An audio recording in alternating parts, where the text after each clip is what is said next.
So we will present in depth the pilot, and especially Kent Toren, who's been running the final online course.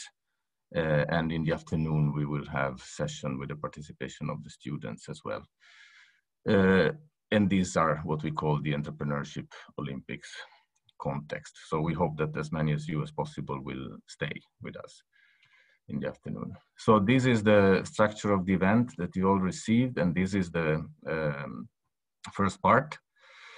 I keep this very short because everybody's here probably to hear about the contents and not about the framework, but you can use the chat anytime to ask questions, to send links, promote events or similar projects that you have in mind, or to chat with each other. There will be possibilities for interaction, especially when we have the when we will have the panel discussion in the second part. And after each presentation, there will be a short time for you to ask questions live or through the chat. So you decide which way you prefer. And then we will try to answer all the unanswered questions through the chat separately and contact you directly. So I think we should start now with the real content. And the first content related presentation is provided by Kent Toren, who was also coordinating the project from the academic side. And he was responsible for the first work package, which was looking into the state of the art and the best practices in the different ecosystems within and outside the consortium. So Kent, you can now, I stop sharing, you can start your own presentation. All right, thank you very much, Mirko. And happy to be here to now actually show the result of this project when now it's ending, and there's a lot of interesting thing that has come out. So it will be a challenge to show all that in just one 15-minute session, but let's do the best we can. First challenge will be to share my screen. So I will try to, yeah, there we go, perfect. So this part is mostly about the starting point of the project, and it was really necessary to map out what's out there, what's happening, what's really the state of entrepreneurship education around the world inside the cluster and E4T network, but also more globally, and trying to pinpoint what's going on and what could be done better and what the problems are, etc. So it was very much an exploration to find out more about the whole thing.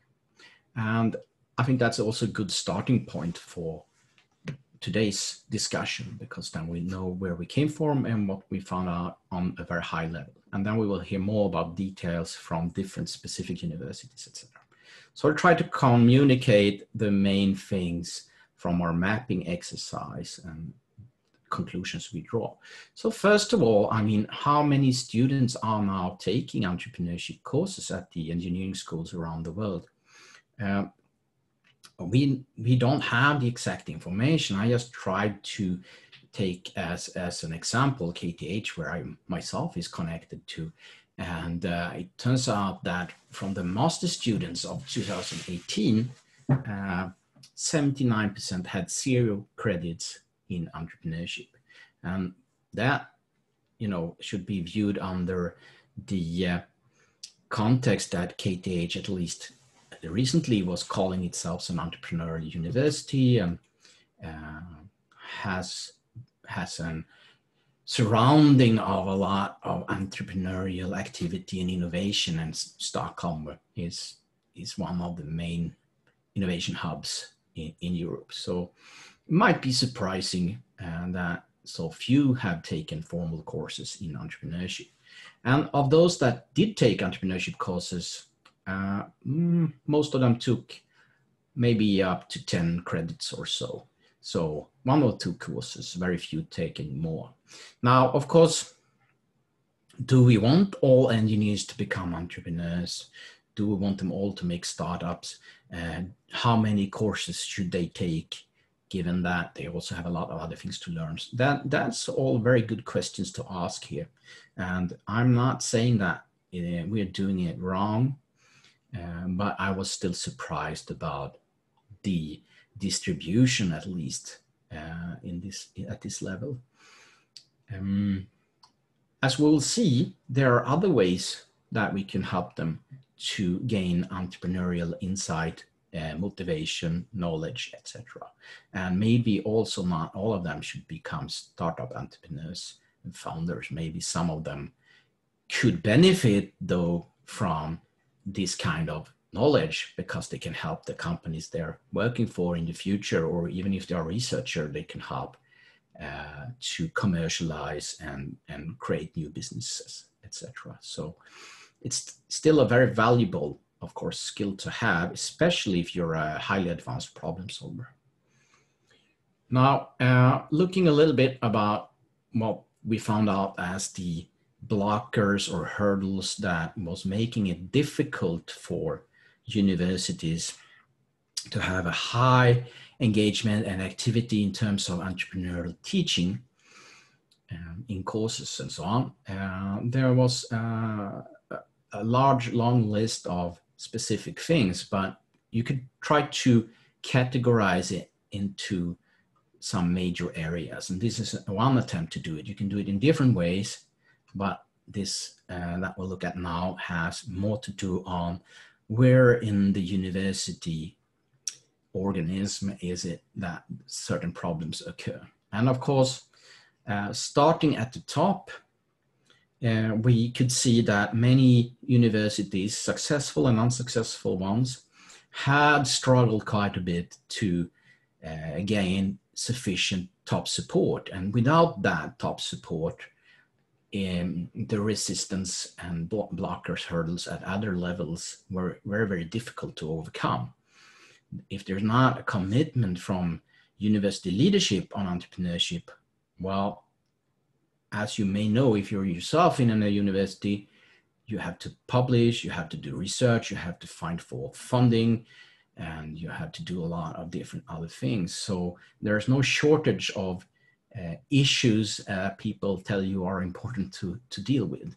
And entrepreneurship, if you're like working in physics or in computer hardware design or something like that, is not maybe a top priority for you as a faculty member or school leadership in middle level leadership or something like that. So the central top commitment is very helpful for making the way for entrepreneurship courses and training for the students.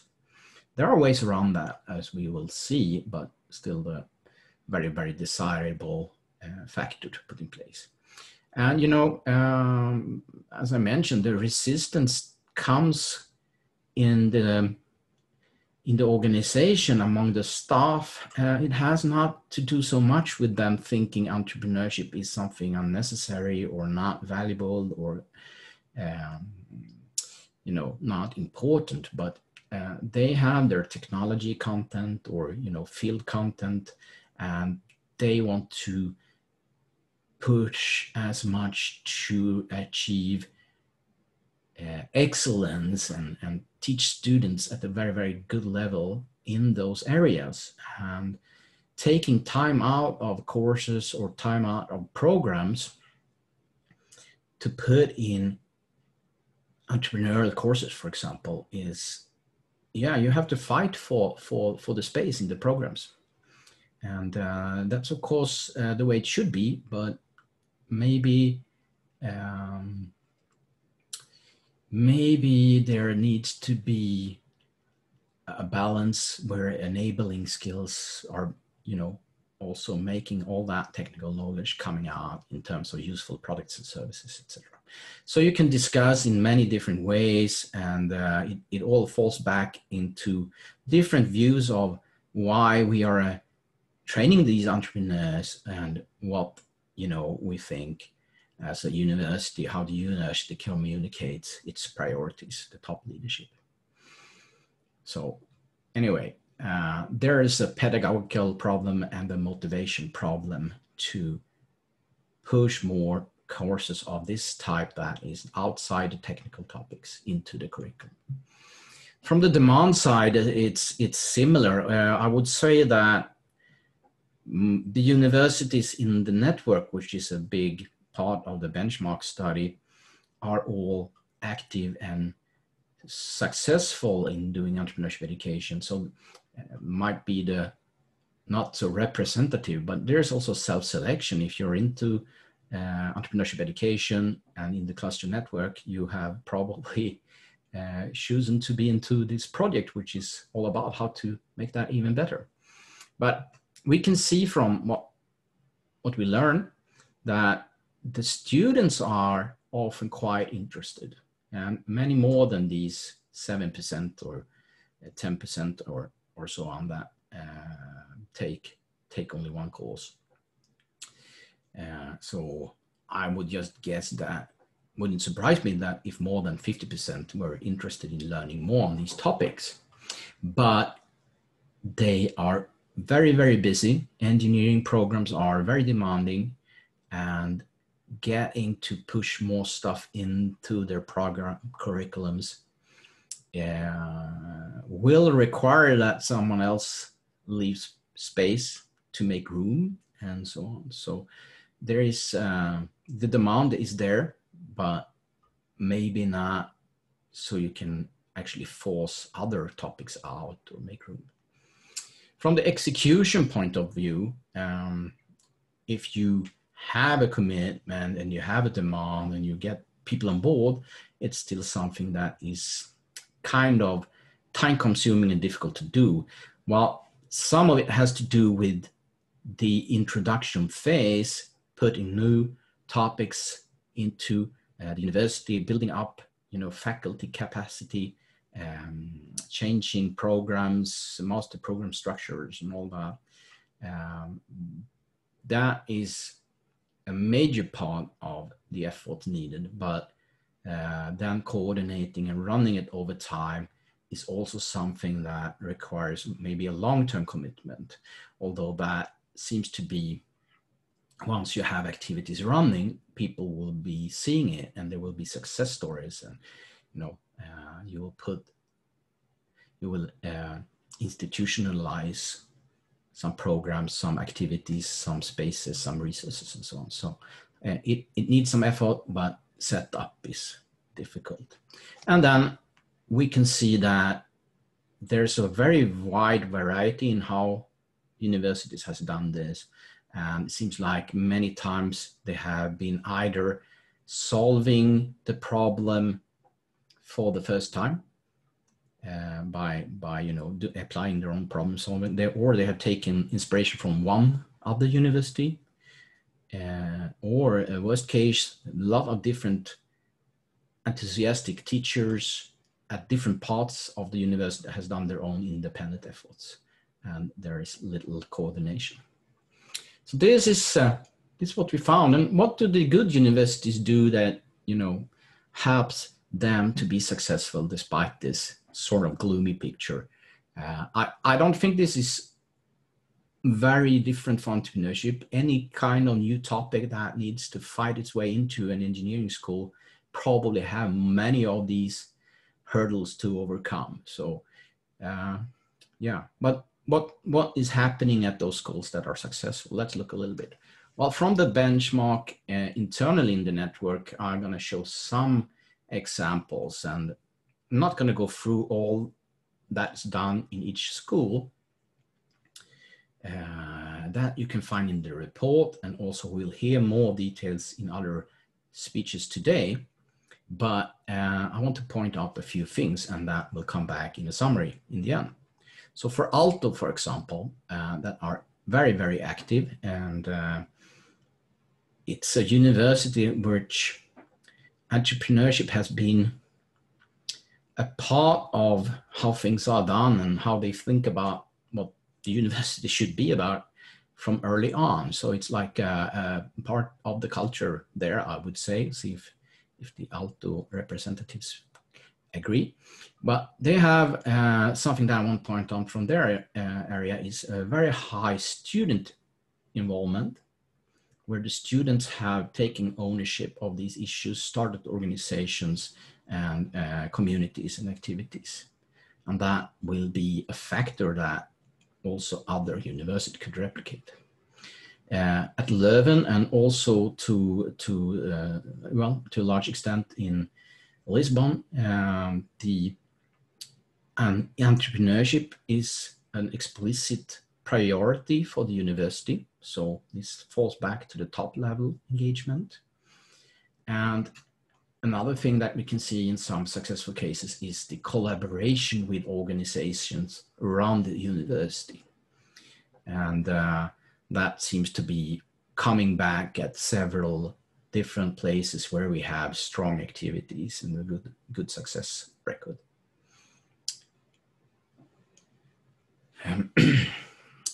Lisbon and technical, we have, as I mentioned, they really want to deliberately strengthen entrepreneurial spirit, etc., in the students. And whenever you have these discussions about what is a priority or not, it's really, really useful to be able to fall back on a centrally communicated priority or value or strategy to say that, yeah, we know that will take time, it will take resources and so on, but it's actually something we are doing, and extend the system level to the whole university, and then let's find a way which we can make it work for all. That's very useful. And at technical, we also see community involvement in different activities, most famously the Web Summit, which is also connected to one of the training programs they run, so they can exploit that to make it very interesting. You will see more about that. In Dublin, and also several of the other universities here, we have been merging activities that were pre-existing into one center, this Tangent Center. This is also coming back again and again in many, many of the best universities, if you look globally, when it comes to having a strong entrepreneurial activity, lots of startups coming out, lots of tech transfer success, etc. From KTH, which is my university, I know a little bit better, there is a lot of different activities at KTH. And one special factor that I mentioned is its embeddment in a large ecosystem, an entrepreneurship ecosystem that covers industry, society, and government, and everybody's aware and tries to support that. Now, to be self-critical, I would argue that the reason there are so many different activities is maybe that struggled with lack of priority and clear leadership. There is no specific center taking charge of all the entrepreneurial teaching and training and research. It's spread out and promoted by champions, teachers in other topics that thought this was so important that tried to build it up and has been pretty successful in doing it. The challenge is now maybe to integrate this and make it stronger by working together. But one thing that has been very successful is this Stockholm School of Entrepreneurship, which is instead of trying to do entrepreneurial training for only engineers, we put them together with students from Stockholm University, from the Medical University Karolinska, Stockholm School of Economics, which is a business school, and also a School of Art and Design. And in some of the programs, we actually forced them to be mixed in the teams when they work with assignments and so on. And that has been, first of all, growing it into a very large critical mass of students. And it's also been a lot of cross-fertilization of not only the knowledge that the students have, but also attitudes, culture, and all those kinds of different thinking that you find in different topic areas.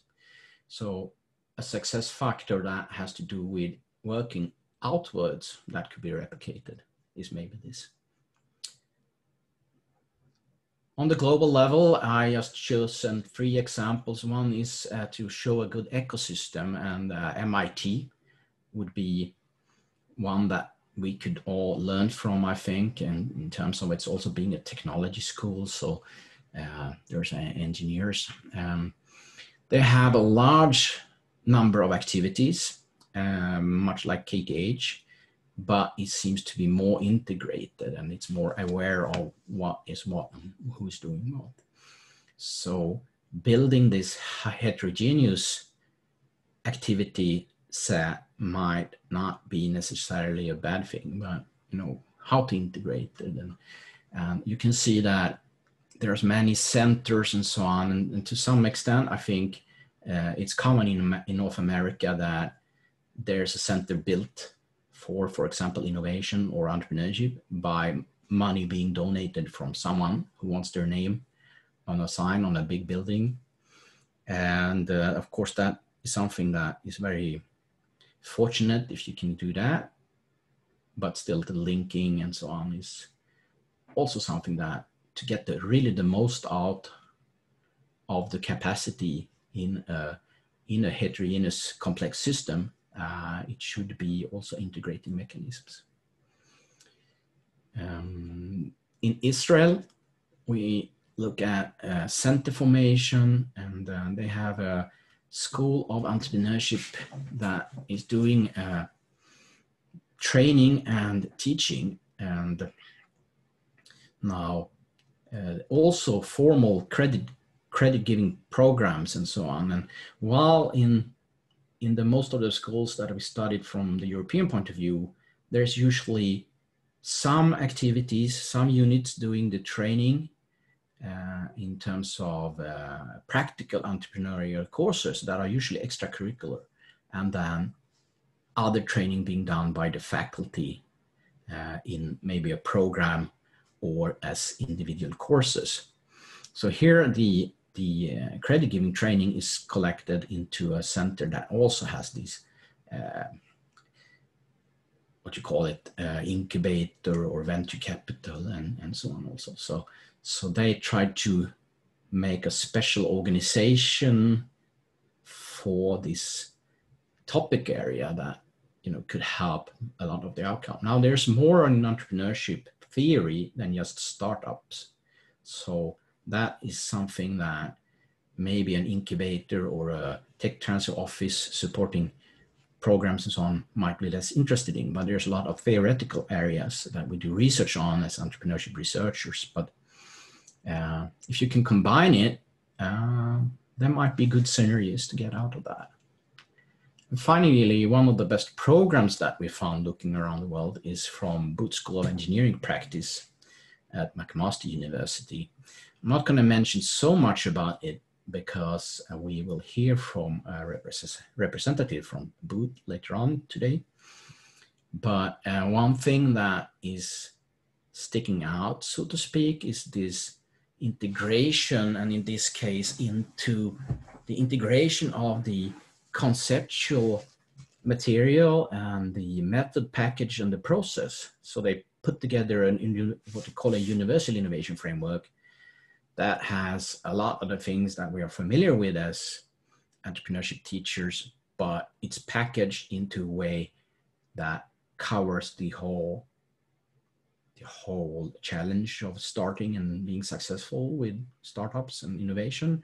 And it's used the same way in the different parts of courses, etc. So that means that you talk about something like value, you mean the same thing in the different courses. I think that's very helpful, and something that comes out only by putting the effort in to sit together and talk through and you know, what would be our way of conceptualizing what's value, how do you create the customer utility, what's the process, how will we talk about the different phases, so we don't create confusion by using different words, or worse, using the same word by meaning different things. So that's, I think, something to strive for, maybe, for many other universities. All right, so as a summary, to meet these hurdles at the different levels, we have some success factors. You need to have maybe a champion. If you're starting from a very low activity level, you need to have someone that put in a long-term effort into changing this, a missionary or several missionaries, and then focusing also on the long-term impact. It will take years.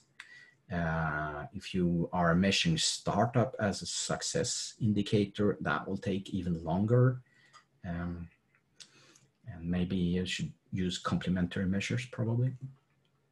For the organization to deal with that, try to build a number of success stories that you can communicate, and try to find the program leaders, not maybe the individual topic teachers, but program leaders that are open to this, and program directors that think that there is a lack of understanding on how to innovate and create value out of the stuff that's taught to the students. Those are a good way into curriculums and so on, because they have an overview, they have some say, and they have a central position. And also, you don't need to create courses all the time. You can do it with smaller efforts, and we'll hear a little bit more about that from Alto. But you can be doing entrepreneurial exercises in a course about something else. So that's seems to be an effective way. The demand side, well, the bespoke programs, courses, and workshops, if they are there and the students are aware, that will create the demand. And the support system or ecosystem that we talk about with all these units will also be very helpful in creating an awareness and interest in these issues. Dedicated spaces is very important, that also are long-term committed to, maker spaces, workspaces, and places where you can work on your projects and not being in the general area, but in a committed area. That is, I don't think there's any exceptions on any of the successful schools having this. Execution, well, it is complicated and difficult to set up, but it seems that center formation is one way to do it. Or as in the SSES, Stockholm School of Entrepreneurship case, collaboration with other universities, setting up a center that is cross-university or intra-university could be a way to do it if you have difficulty to do it in your university. And well, just the know-how here, it seems that doing courses with experimental learning, challenge-driven courses are very, very popular and comes up among those that are most successful on the course level. It's often that they have experiential elements, or they work with a challenge given by a company, or as in the case we'll talk about later with the summer course that we've done, we worked with the UN Sustainable Development Goals, and then you have this problem, find a way to handle it. That's very motivating. Personal engagement by teachers, professors, of course, interesting and good here, because a lot of it has to do with thinking and reflection that is difficult to get by book study. Student involvement, that's really, if you have a really, really difficult university and you have students, and if you can engage the students and help them to start organizations and so on, you can get something really good going. We have many examples of that. And then, collaborate internally and collaborate externally. If you can connect the entrepreneurial activities and curriculum to things like in Torino, they collaborate with CERN. I mean, who wouldn't be interested in that? Do you have some cool companies or organizations or things happening? Try to involve them into this as well. So that will be my quick summary of the benchmark that we've done and trying to communicate this. as concise as I can, and the reports and all that are available. So you can study more, or you can contact any of us to find out more. So thank you. Mirko, back to you. Yes, thank you, Kent. We are a bit behind schedule, so I would suggest that if you have questions, you do it through the chat, and then we will try to answer in real time. I'm not too worried about being behind, because the student testimonials are recorded and we will just play a couple, so it will be much shorter than the allocated 20 minutes. So Luis will, at the end of his presentation, he will play a couple depending on how much time we have. But now we give the floor to Katrina Nordström, who's been in charge of the second work package dealing with the ingraining, raising awareness and ingraining entrepreneurship in education. So Katrina, please. Okay, great. Thank you very much, and welcome everyone to this session. And it's great to really have so many people here. I'm going to have to be very strict with timing, because unfortunately I've scheduled another meeting at 12. So then I'll come back after that as soon as I can. I'm going to do a share screen here, and let me see, where am I here? Share screen, and we should be here. Hopefully I'm sharing. Can you guys all see this? Yes, okay. So what I'm going to talk about is creating awareness and motivation, which was one of the sort of what is called an intellectual output in these projects. But I'm also going to comment on some of the challenges that I think that is involved with this type of sort of, let's say, work package or intellectual output in Erasmus and similar sort of funding instruments. I'm going to talk about a little bit about thoughts about ecosystems in entrepreneurship education, and I realized that Kent already touched on many issues, and I'm also waiting to hear, we're actually going to have a look at the recordings talk that Iiro Nurmi is going to give about this, because he's been doing his MSc on this and MSc thesis, and he has more of an internal grasp to this topic. So I'll talk about a little bit about the delivery of the education, which was another MSc thesis that was done in Aalto, and then visibility of the project and future of the project and lessons learned. And Mirko is going to pick up on the future also later on. So we all know, and Kent already outlined, that really entrepreneurship ecosystems are kind of like flagships of our education. But I would add to that, that of course we are translating a lot of other important themes through entrepreneurship education, such as, for example, sustainability, climate change, these sort of things. They all are ingrained into this sort of what we call entrepreneurship, awareness of the world today. And I think one of the big challenges in this kind of projects, how do we disseminate the project outcomes to our communities and beyond? How do we get this sort of attractiveness that somebody would like to follow this project or these results or continue with it? And one of the things that we have like a dual thing is, how do we communicate within our systems, within our universities, and how do we communicate the results that we're getting from a project like this, or the results that we're getting from the entrepreneurship education. So the educational programs, of course, in entrepreneurship are not, we don't in Aalto view them as being sort of packaged into specific courses necessarily.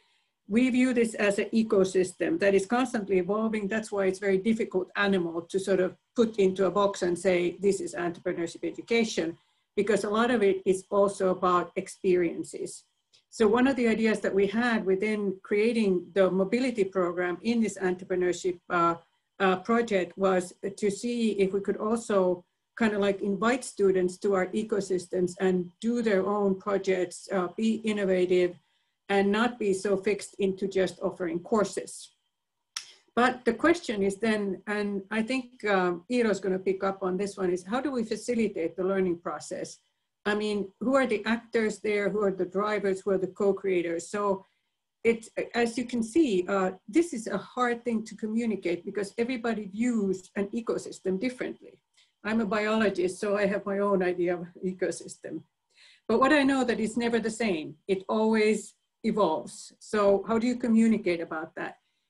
And I think one of the things that we've touched on is in one of the MSc theses, also communication about what entrepreneurship skills are and how we teach these. And I know that also Ken touched on this, and this is part of the dissemination. Also, we had an MSc thesis project on this as to, you know, how do we teach this? And I think this is a sort of a central issue here is, do we just lecture to students? As you can see in the pictures above, it's more than likely that they fall asleep.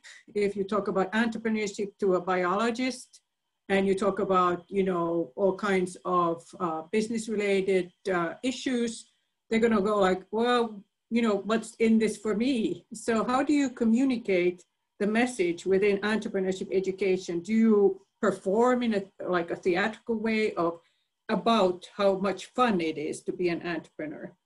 That doesn't always sit either. So how do you communicate then? I would say that one thing that we all know, I think most people in this audience recognize is that we're trying to communicate through. We're trying to communicate through some sort of topic. And I think this is a huge challenge, is how do you integrate courses or ideas that you have into entrepreneurship education or vice versa, and how do you communicate to students the learning experience that they should be getting, because you can't really separate these. So I've just thrown in an example of what we did with the School of Engineering, biology meets mechatronics. We had a course where we combined biology students and lab work with design of sort of a bioreactor with engineering students, and then we integrated an entrepreneurial element to that. But this, like Kent already said, this is, you know, this is a lot of work. And what do we see as challenges for a teacher and a curriculum and a program? And I don't want to sort of encroach on what other people are going to talk about, but I think that to be able to communicate, and who are we communicating to? Well, to communicate something about the needs for entrepreneurship education, the needs for a mobility program, the results of our project, we need to be able to communicate something to our leadership about the importance of these activities, how they should be taken forward, also that a project doesn't just end, that it's going to continue, because that's the idea in Erasmus Plus projects. So I think that in a sense, we need to think about what is the added value that universities look for. And that's very different depending on what your university is and how do you get your message through as to the importance of your work in entrepreneurship, in the education, or in a project. So we all already know that the entrepreneurial competencies have to be somehow ingrained into generic competencies. So we need to be able to communicate to teachers. And in the communication, we have to make clear that we have activities that support them. Otherwise, they're not going to be interested. At the curriculum level, like Ken said, how do we communicate? What kind of instructions can we give to the time needed, the resources needed? And one of the central questions is, who recognizes this program? If you have a program, a course, or something like that. So program leaders, what they are looking for is also, you have to justify learning outcomes. So this is kind of like a little bit of a sort of a symbiosis of various ideas that we've had, and going then to how do we create awareness and motivation. I'm not like a marketing or communications person. Like I said, I'm a microbiologist. But in this project, what we try to do is, how do we reach out to different levels? So the students, teachers, deans, program directors, importance of entrepreneurship for engineering students, and to make this process viable. So what we have tried to do in this project is not to make a repository of many things and guidelines and documents of do this, do that. So what we have is we have very excellent web pages, and what we did was really try to, we've sort of created a lot of information through videos because we want for this site to be very alive. We have success cases and success stories about how do you integrate and ingrain education, entrepreneurship elements into your courses. We have case descriptions with videos and a very short text. And then we have designed also like an event format, sort of promoting protocol, which I think was very, very challenging. But we have tried to emphasize in this project, and it's all available in the website, that you can look at visual materials, not Word reports to archives and be forgotten, because that's the end of everything. I think the starting point was the cluster symposium on entrepreneurship education, which was held in 2017 when the project started. That's where we had a lot of videos made of the event. We had a lot of people doing interesting sessions. We also have shared a lot of videos from our own universities about really introduction to how do you do this, and how do you communicate your message. So this is basically the awareness and motivation. And I think that one challenge is that, for example, well, one of the challenges is that our universities are very different. At Aalto, entrepreneurship is like we live and breathe entrepreneurship. So the communication is, I mean, it's already sitting in there. And I think there are a lot of efforts to integrate entrepreneurship. But then we have other universities that view this differently and may have more challenges in different areas of communication. I think we still have a challenge in communicating this to students, because when we looked at through an MSc thesis on the number of credits that our students actually do in entrepreneurship education, I admit that this was 2018, but it's not an extremely high percentage of students who are not sort of with a business or an industrial management background.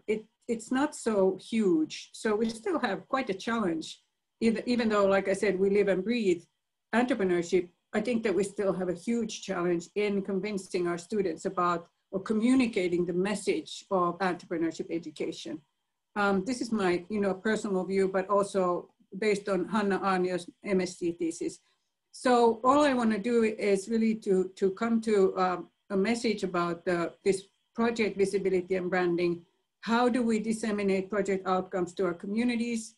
We have the web pages. We have things like how to design your course. For whom is the course intended? With whom could you partner? Some ideas. And what is the learning outcome? What are you measuring?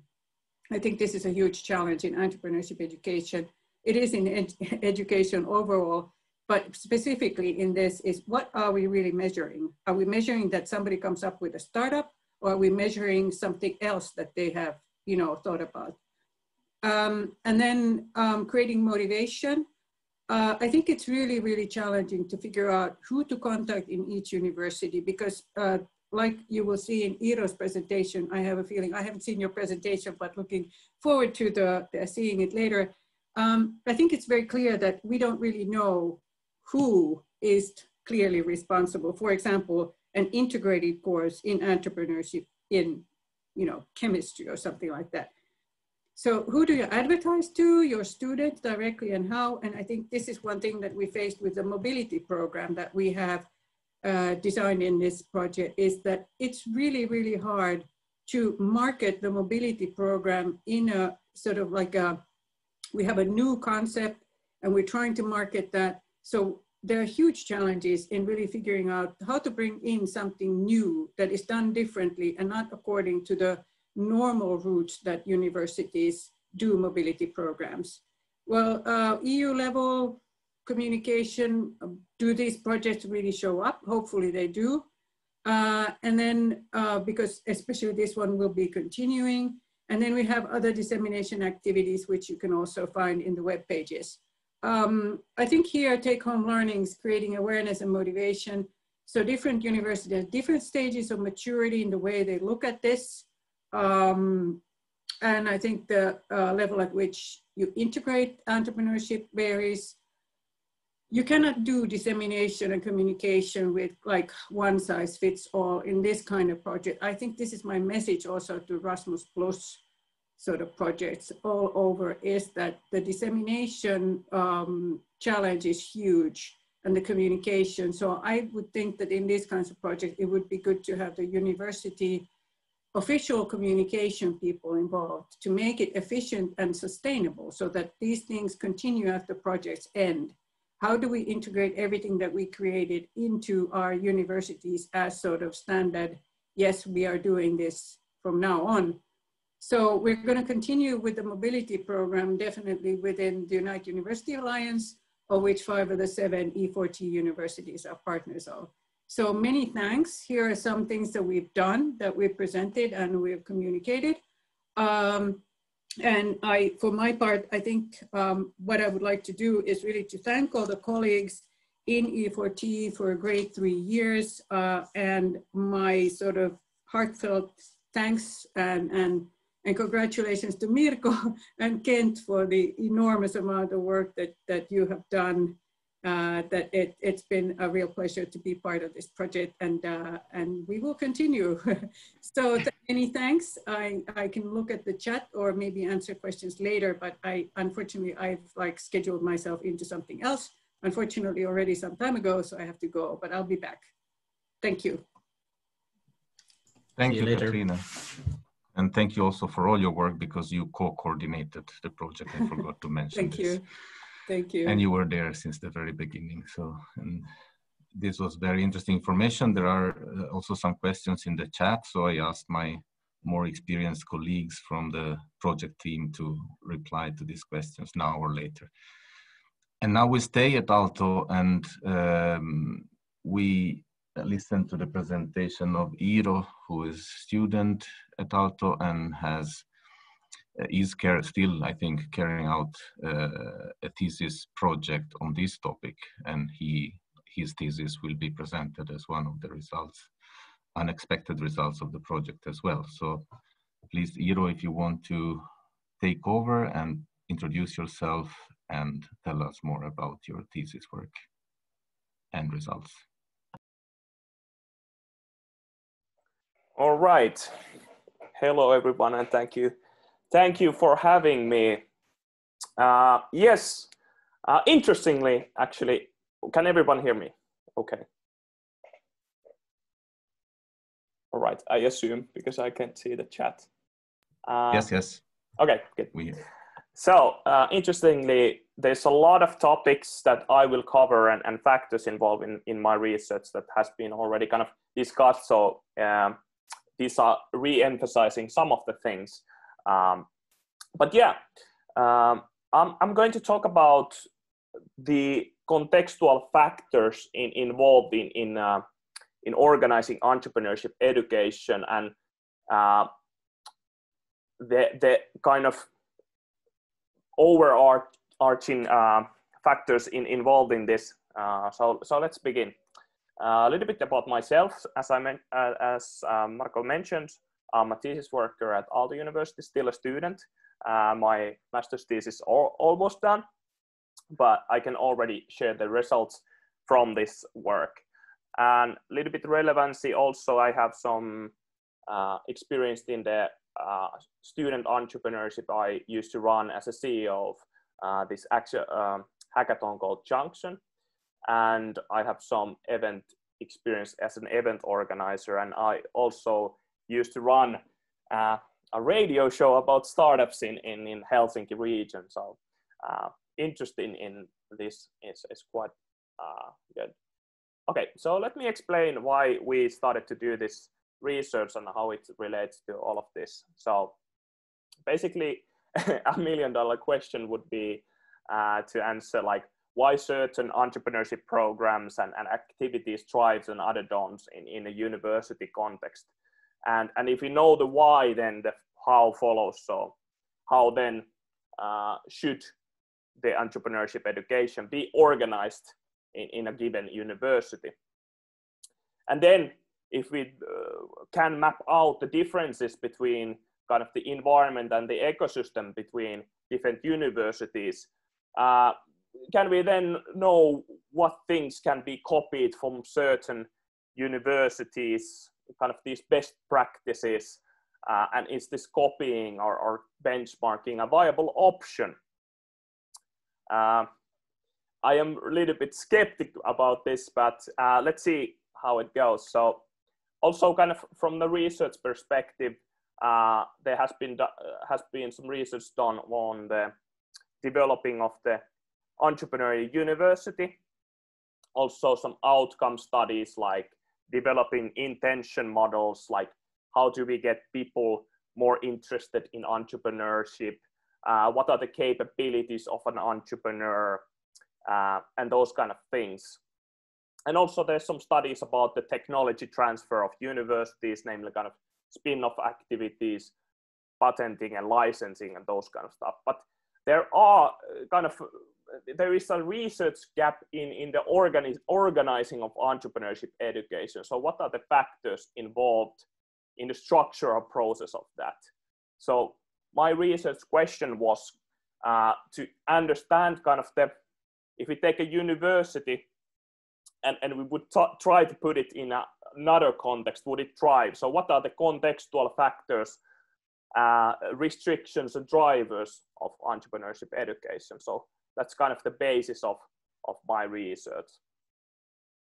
There was 5 universities from Europe involved in this, and I did some expert interviews, and I compared kind of interviews from teaching staff to management, and also additionally I picked up from the university some ecosystem representatives, such as if there was a highly known accelerator, I tried to contact them and see what the distinctions were with those explanations.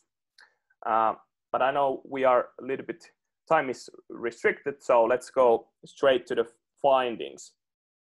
Well, first, quite a simple finding, but needs to be covered. So we need to understand what are the first steps that you have to even have entrepreneurship education. So you need to have an organizer, kind of an agent, and that agent has to have the kind of idea, the content and the concept of entrepreneurship education. Actually, previously it was explained kind of these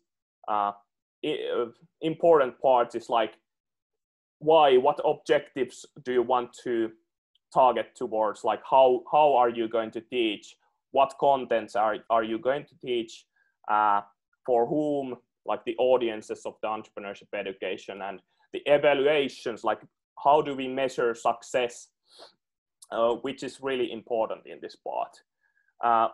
Next up, when you have the concept or at least some idea what you're doing, one concept came throughout this study is really important.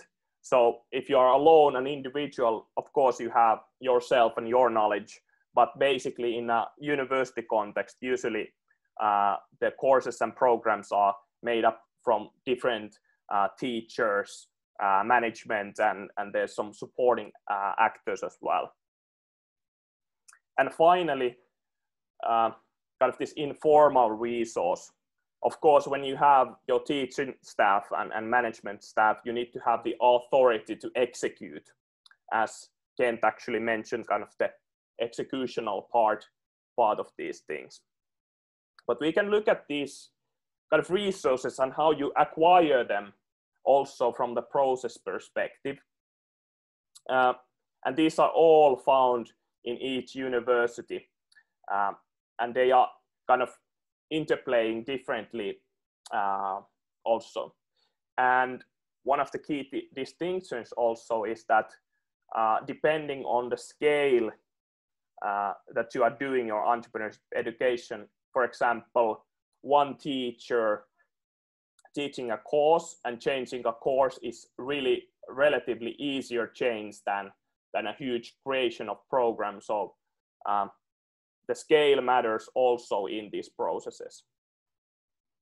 But yeah, let's go to the kind of the contextual factors. So if you know the processes that you need, so you need to have the human resources, the financial resources, you have to have the concept, and you have to get that concept and this educational program approved. So what are then the contextual factors involved? And I'm trying to go through some of these which maybe Kent didn't do, or then emphasize some of the findings that Kent had also. So if you look at the picture here, we can kind of create this contextual onion of in which these different processes go to. Distinction here is that in this darker border, I mean the university as an institution, and the environmental context means society as a large, the culture, and the entities, government, industry, and well, ecosystem, which is different in everywhere and maybe even differently defined in each case.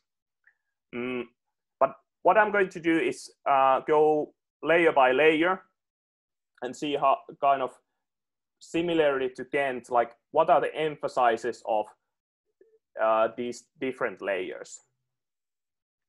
So there was actually some discussion also in the chat about this similar findings or remarks that you done.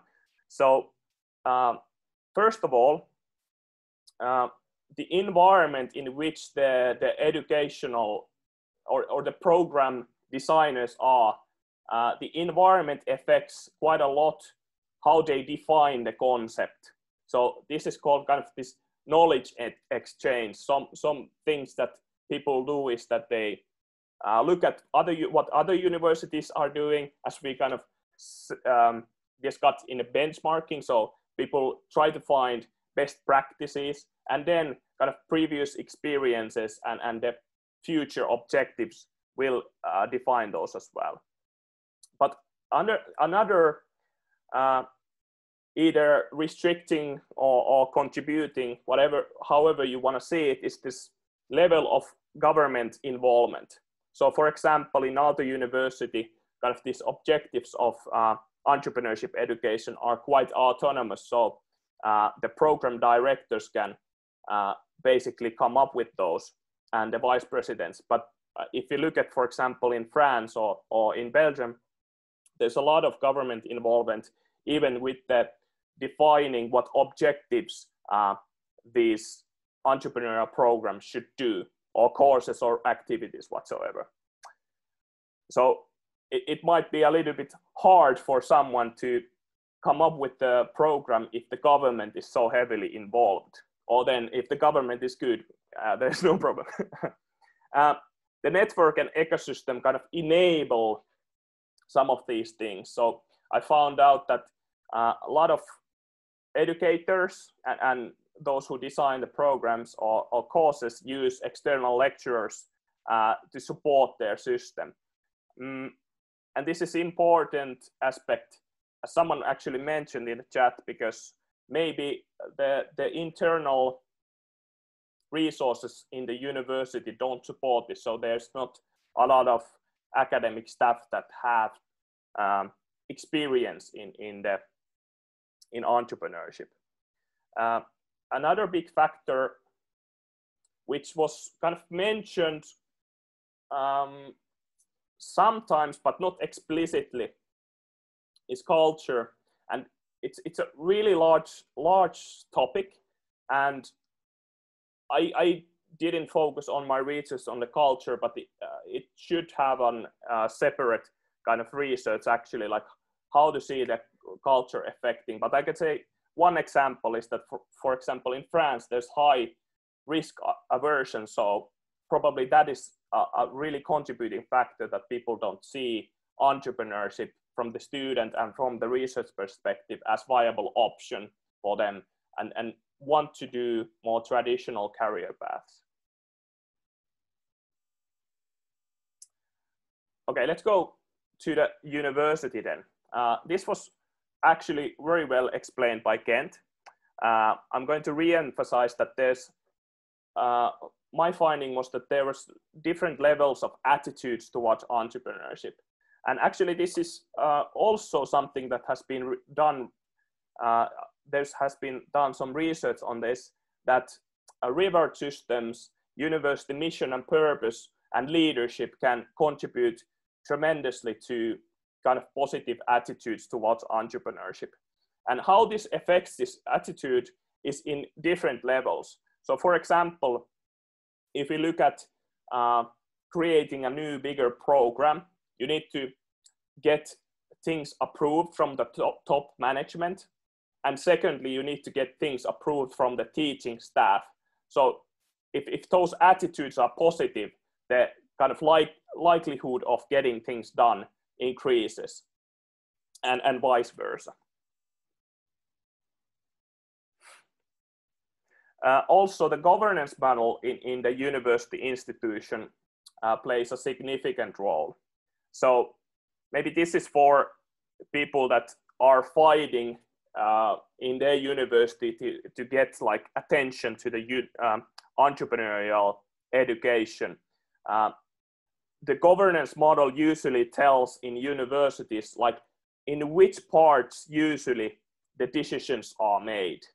For example, in a highly bureaucratic system, usually the decisions are made in faculties and committees. So basically, if you are not in those discussions, it is really difficult to get things through. Additionally, what was interesting is that it was clearly described as usually that entrepreneurship education is something that you want to use practical educational methods. And that didn't always fit to the university because it was more supportive towards research and educational purposes. And even some cases, entrepreneurship was questioned, is that even a real science? So there's clearly some tension between kind of defining what entrepreneurship is and how it fits to this whole research and educational purpose. And also, usually the people working in these entrepreneurial fields in universities maybe are not going for the tenure track. Thus, the career system in many universities doesn't support this kind of thing. I mentioned the kind of decision arenas. I found that in each university, who was owning the kind of entrepreneurship. So if I asked, like, if there's a central person or department, where would you go to find entrepreneurship? And they were differently structured. Kent also mentioned kind of how important it would be to have some kind of centralized unit for entrepreneurship. It can be decentralized as mentioned, but I think what I found that the difficulty was that nobody knew in certain cases where to go or who to ask if they wanted some entrepreneurial content to the educational system. In some cases, it was really good, but most of the cases, it was really hard to pinpoint who is kind of owning this entrepreneurship.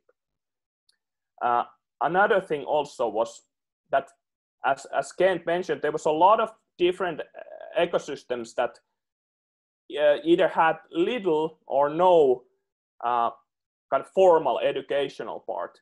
And this might be due to kind of non-academic units teaching entrepreneurship, that it's relatively easier to just come up with a non-academic unit, which kind of is an incubator program or supporting activity otherwise for the entrepreneurship.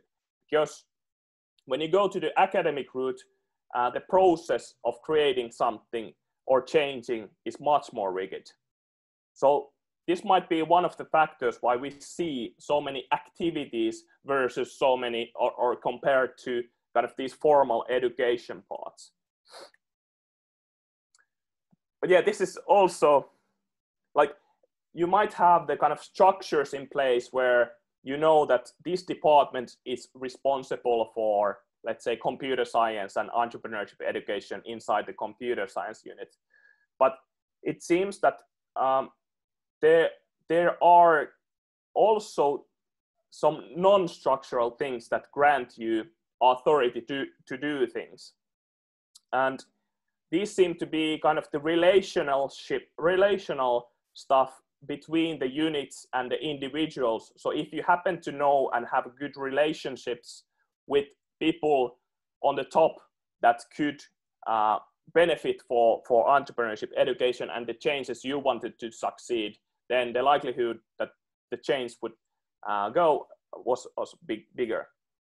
And also kind of these success stories and the competences of certain individuals seem to play a huge role if something went through or not. And then finally, kind of, it all comes down eventually to the resources. So basically, all of the things that I kind of discussed previously come down to, do you have authority, human resources, and the financial resources to support the things that you want to do.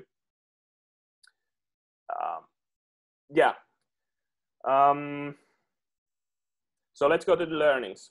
I think I'm doing a little bit over time. So I would say that, or basic notion is that the resources and authority enable entrepreneurship education to flourish. And these are really contextual, and I would really rather not recommend doing these kind of benchmarks, because this is a huge complex system with different ecosystems, and the previously mentioned contextual factors play a role that we cannot kind of or I assume it's so complex that it's really hard to copy certain institutions to another country. So I think there needs to be some research also done what can be copied, but at least you cannot copy a big system. And finally, kind of the challenges and the contributions were from the study, like the resourcing, the structural fit, meaning does the entrepreneurial unit fit to the university system, and also emphasizing the general attitudes towards entrepreneurship. And my kind of implications for this from this study, I think, like, from the educational side, the designing of the entrepreneurial courses and programs should be the top priority, but also you need to understand, like, who are the key players and the key resources to get things done, and understanding also the university kind of culture, where are these decisions made, helps you tremendously. And the top management has the purpose to legitimize and enable these changes. But other remarks are that if you look at kind of where does entrepreneurial education flourish, it's similar to where there are this entrepreneurial climate. So I think that it relates to the general attitudes inside the university. Like, is it positively thought about entrepreneurship? I think the centralization model, like, I believe that there should be really easily knowledge about, if I need to do something on my entrepreneurship education, where do I go to? What is the place to go and discuss these kind of things? And these kind of two last parts are more like definitional. I think in many universities, it's hard to have space for entrepreneurship. It wasn't in the curriculum or in the missions or in the values, but it's also, I don't know if we have done good enough job of defining entrepreneurship and what entrepreneurship education is, and objectives of entrepreneurship education. So I think that's why there's also a lot of variation between some people are focusing on venture creation, some people are focusing on the tool set of entrepreneurship and a mindset on entrepreneurship. And I think the institutions really have to know what is their objectives, because then they can put in place the kind of supporting for that. In many cases, so scattered. All right, but I think that's my time. Yes, thank you very much, Iro. Again, all the questions are welcome in the chat. We will publish all this, we make all these presentations available on the project website as well as the recording. So for those of you who log in and log off, you will have access to all the information. Thank you very much for your contribution. I would suggest that maybe we are behind schedule. So should we take maybe a 5, maximum 10-minute break now, and then reconvene with Louise, and we go then until the end of the program without any more breaks. Anyway, there's not many mingling opportunities, so we just grab our coffees and come back here if everybody agrees. Kent, you agree? Yeah, 5 minutes I think would be Yes. enough for a bio break and some new coffee.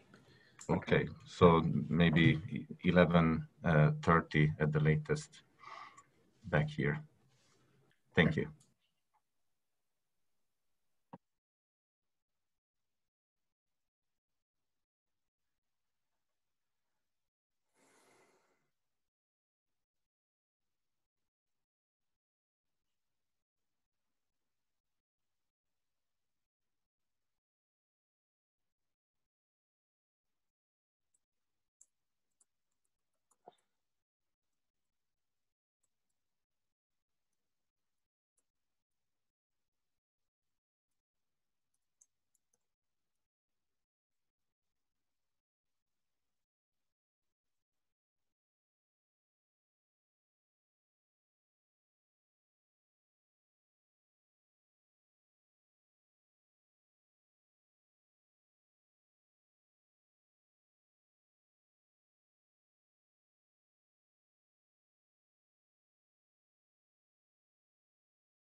Hey, Luis, quick thing. This is being recorded and you are sharing your screen while you are reading the messages also.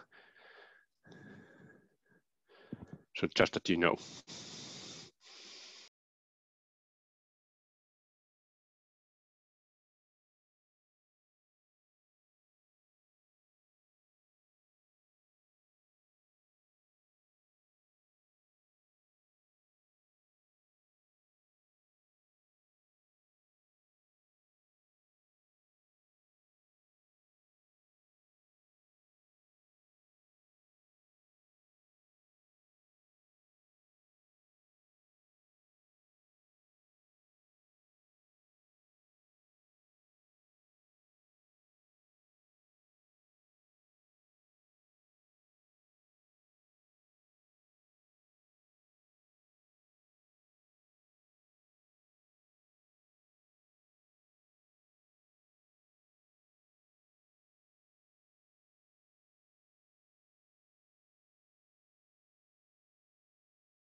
We present one of the most successful cluster entrepreneurship ecosystem visiting program courses that was held in Lisbon earlier this year, and it was unique in this sense because it brought together the trainers, the students, and it was organized in conjunction with the Web Summit. So, and at the end of the presentation, I said if you want to show one or two student testimonials as well, that would be nice. So please, Luis. Okay, thank you very much, Mirko. Actually, it was not organized with Web Summit. We took over Web Summit, so we did some. Actually, I'm going to explain that to do some tweaking and some breaking some rules in Web Summit. Hello everyone. I'm going to present you exactly what Mirko was saying, an activity that we designed specific for this project, but we plan to continue. And this is to benefit from the presence of Web Summit in Lisbon. So the first question is, what is a Web Summit? So it's considered the largest tech event in the world, but the best way to see it is I'm going to show you some videos about it. 0 degrees 4 meters per second visibility. Across the Western world, there's massive discontent and anger. Steve Jobs passed on Wednesday. I'm glad for the decisions that I made. Facebook knew about Cambridge Analytica. Should we worry about how much data you have on us? No, I don't think you should. There are many challenges and opportunities facing us at this moment. We cannot let fear get in the way of progress. We need equality, and I don't want to feel like I have to wait 10, 20, 30 years for that. I want it right now. UK has voted to leave the European Union. Because we care about the future. Everything is at stake. We need your help.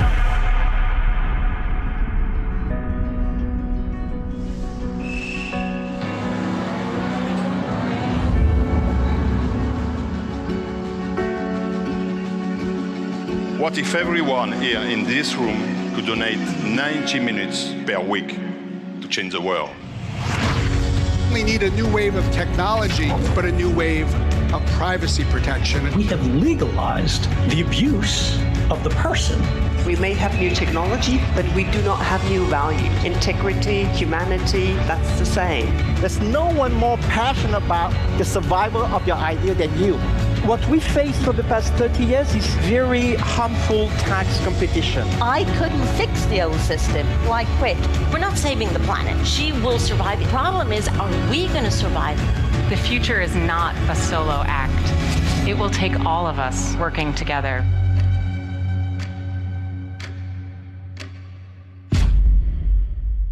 So to give you an idea how overwhelming this conference is, I'm going to show you also a video from a participant. So what the point of view of a participant in this conference.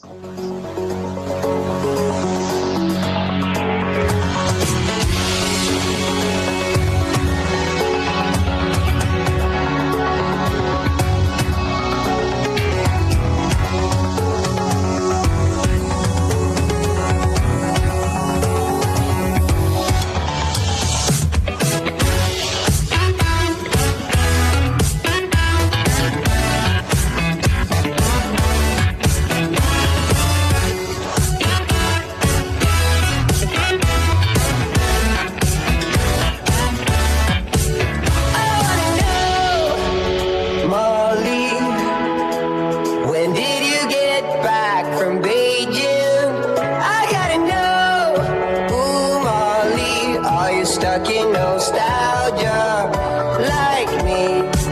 I wanna know, darling, am I done? Feel like I've been holding on too long. Ooh, Molly, are you stuck in nostalgia like me?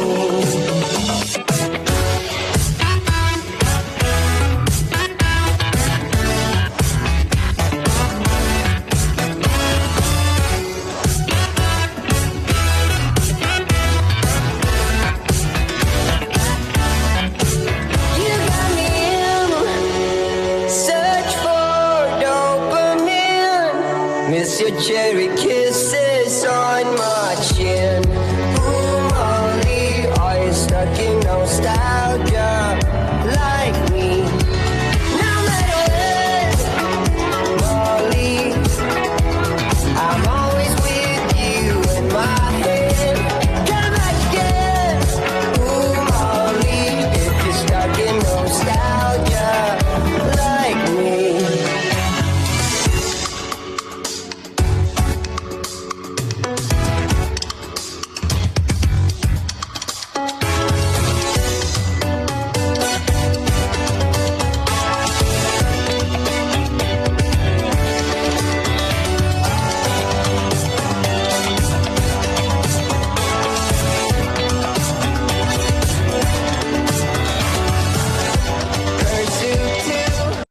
So there's lots of things going on in the conference, but the most interesting part for me is actually the startups. There are about 2,000 startups present, more than 2,000 startups present.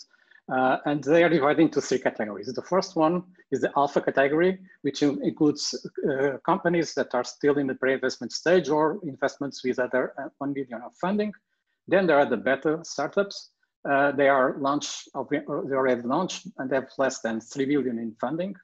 And finally, the growth startups, the ones that have already growing and trying to expand globally, and they raise more than 3 million euros at the moment. The most interesting part is that the alpha and beta startups, some of them are selected to participate in a pitch competition.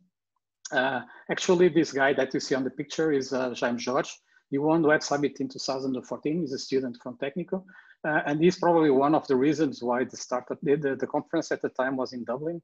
And he was probably one of the reasons why the conference moved to Lisbon, because it showed attention that something was happening in Lisbon at the time. So the pitch competition, there is a specific references on the website for startups, so students can see in advance what companies are participating in the competition. But in overall, Web Summit's really, really large event. So it's about 70,000, more than 70,000 attendees from 166 countries, 1,200 speakers, and 1,200 investors. And as I said, more than 2,000 startups. So the question is, how can you benefit? You can from the amount of knowledge that it's there. These people, they have a lot of experience, either investors, early stage startups, later stage startups. How can you benefit from this knowledge? And how can you use that in entrepreneurship education? How can you use the presence in one place of such amount of people to benefit our students? And especially, as you saw in the video, this is such an overwhelming event. Students tend to focus on the big stages with important people and not on what is interesting in my view, that are the early stage entrepreneurs, people that are like them, and they are probably using the things that they are studying at the moment. So how can we make them talk with these early stage entrepreneurs? So we thought about what would be the best solution. And the solution that we found was to put students as an investor's shoes. So students will, our idea is we created a fixed venture firm capital. So it's called TWSG Partners. And it is a new venture capital firm that is looking for investment opportunities on Web Summit. And so students will have the role of analysts of that firm, okay? So the goal of students is to find investment opportunities in Web Summit per day. They have a budget to decide to propose some investments, and they have some specific requests from investors, and students works in teams of 2. But also we have professors also involved at this game. And professors work as the role as partners of the firm. So if you know a VC firm, the analyst is the lower level of the employees of the VC firms, and the partners is the top level. So the role of professors is to refer startups to analysts, to assess investment opportunities, and to estimate the investments. So the valuation, that is, it's going to be a game where we try to find the most valuable startups in Web Summit. So students have to find investment opportunities, and for that we created an investment opportunity form. Mostly it has some details about, about the company and about the founders.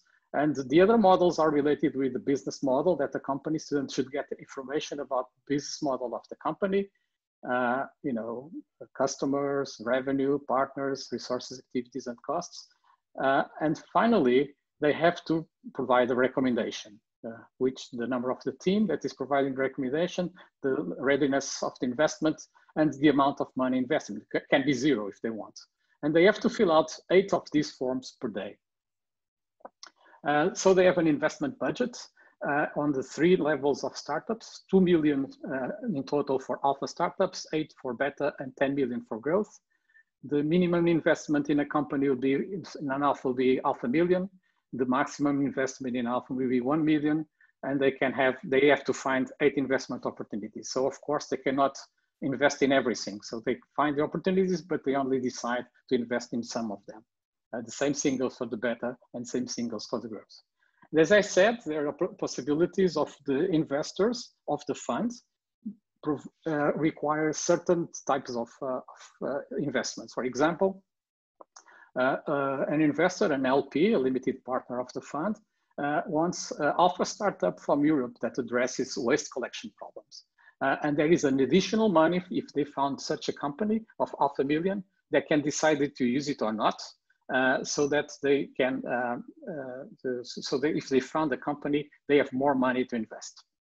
So the problem is, what are the rules of the game? How do you make money with this? So what the idea we took was from looking at the European Investment Fund multipliers. So if you look at some reports on the European Investment Fund, they have a huge portfolio of investments, and they participate in many, many, many funds. About 68% of the investments they do in startups provide 0 to 1 time revenue. So they don't make money with this. 25% provides a multiplication factor for the investment of 1 to 5 times, and so on, until 0.4% provides 50 times valuation.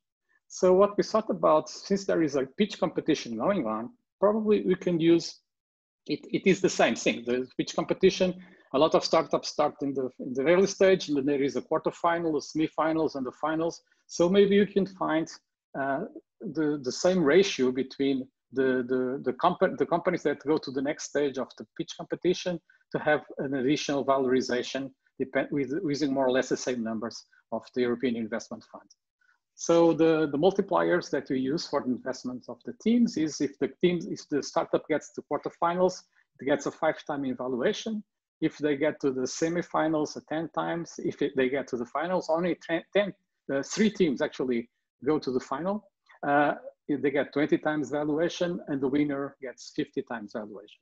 If they invest in startups not participating in the pitch competition, the partners, that means the professors, we decide the valuation of such companies. So the program, the training program, takes 1 week. It starts at lunch on Monday. Web Summit starts Monday, but in the end of the day. So we have a pre-Web Summit training session where we try to explain the setup. I'm going to talk about it. And then Tuesday, Wednesday, and Thursday, the students work at Web Summit, and Friday we have a show and tell, and we finish by lunch. So the game setup starts, of course, with forming the teams. Students come from different universities and different backgrounds. So we create teams of 2, more or less randomly. We explain the rules of the game. We review actually some business model concepts. We do some training on how to interview people.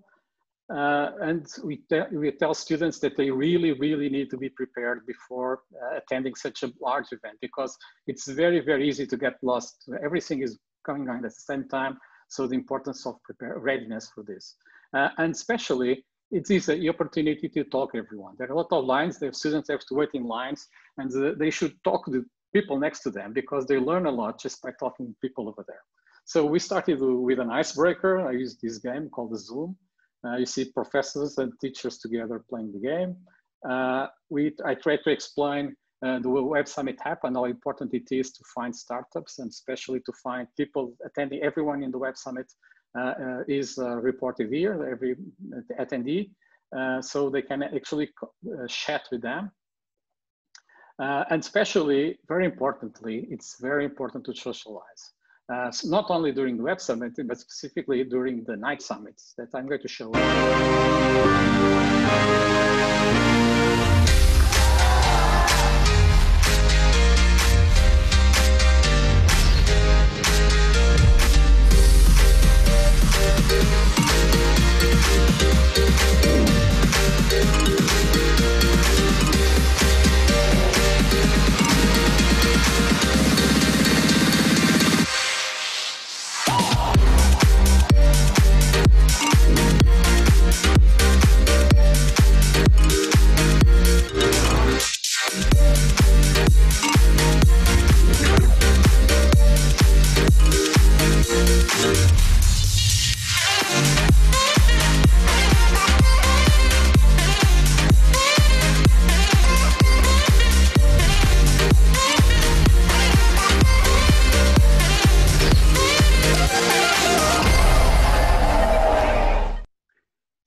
I previously had students participating in the conference, and they said that they got much more contacts at night than during the day. So the really important to spend to use the night summits to talk to people. So Tuesday, the Web Summit started, and we have to point out that startups only have a booth for one day, so they have to find the day that the startup is there. And they have to find where it is. It's difficult to find usually, and they have to interview the founders of the startup. So in the beginning of the day, I handed out an envelope with 3 investment requests. So it is randomly assigned. So each team took an envelope and found what additional money they had. And by 4 p.m., every students were actively trying to fill out the remaining details of the investment forms. Because they had to deliver that, and then they would be free to continue the visiting Web Summit, and especially continuing their contacts after this. So on Wednesday, do more or less the same thing. Another day for collecting the early stage startups data. We use the technical booth you can see on the back. That was the meeting point every morning at 9:30. Everyone was supposed to be on the Web Summit. This is important because it's very easy to get lost inside the conference. But we have a student had a very interesting perk. I managed to get invitations for them to go into the investors lounge. So they really had the opportunity. It's not accessible to attendees. It's just for investors and companies that are invited by investors. But the students were able to go inside the investors lounge and talk to some of the investors and discuss the strategy that they use to find companies in Web Summit. This is Rodolfo Condessa from Armilar Venture Partners. And this is Stefan Moraes from Indica Capital Partners. Actually, some of the students were kicked out of because there was some security there, and some students were kicked out of the investors lounge because they should not be there, and the security found them. But it was a nice opportunity to discuss. So we also had to break the rules, as I said in the beginning. I did not know that this year the startups that were on the Quarter and Smith Islands, the list was not public. So I had actually to take some pictures of the organization papers so that I could have the report of these companies that were in the middle stages of the competition. Otherwise, I could not compute the multipliers of the investment of the students. But I managed to find all the papers that were necessary with some persuasion with the organizers of the conference. So another day at 4 p.m., another deadline to deliver the investment forms. On the last day of the conference was dedicated to the largest companies, much harder to find these, to talk with the founders because they already have a lot of work, the companies with more than 3 million euros of investments. You can see Daniela Braga from Crowd Process. And then at the end of the Thursday, there was the closing ceremony of Web Summit. Everyone went home, except the students, because on Friday, we had the show and tell, and students had to prepare 2 things, a 5-minute presentation and a 2-minute video. So the idea is to share each team experience with teachers and the colleagues, because each one of them has a different experience during the Web Summit. So the presentation, they present the members, the investment decisions, and select the best alpha, beta, and growth startup that they found in the conference. So some of them presented actually the forms, some did a summary of what they found about the companies, and also the video. The video should have about some explanation about the experience, some testimonials, and the best moments that they found. Let me show you an example of one of the videos.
So you see that students have the opportunity really to talk to a lot of people, and they reported that very well in the video.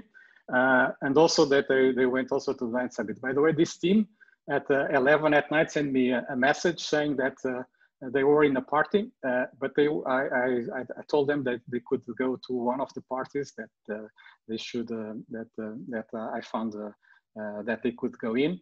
But actually they went to the Siemens party. That was not the right party. And I asked them, how did they manage to get in? And they said, oh, it was easy, professor. We give your name at the entrance.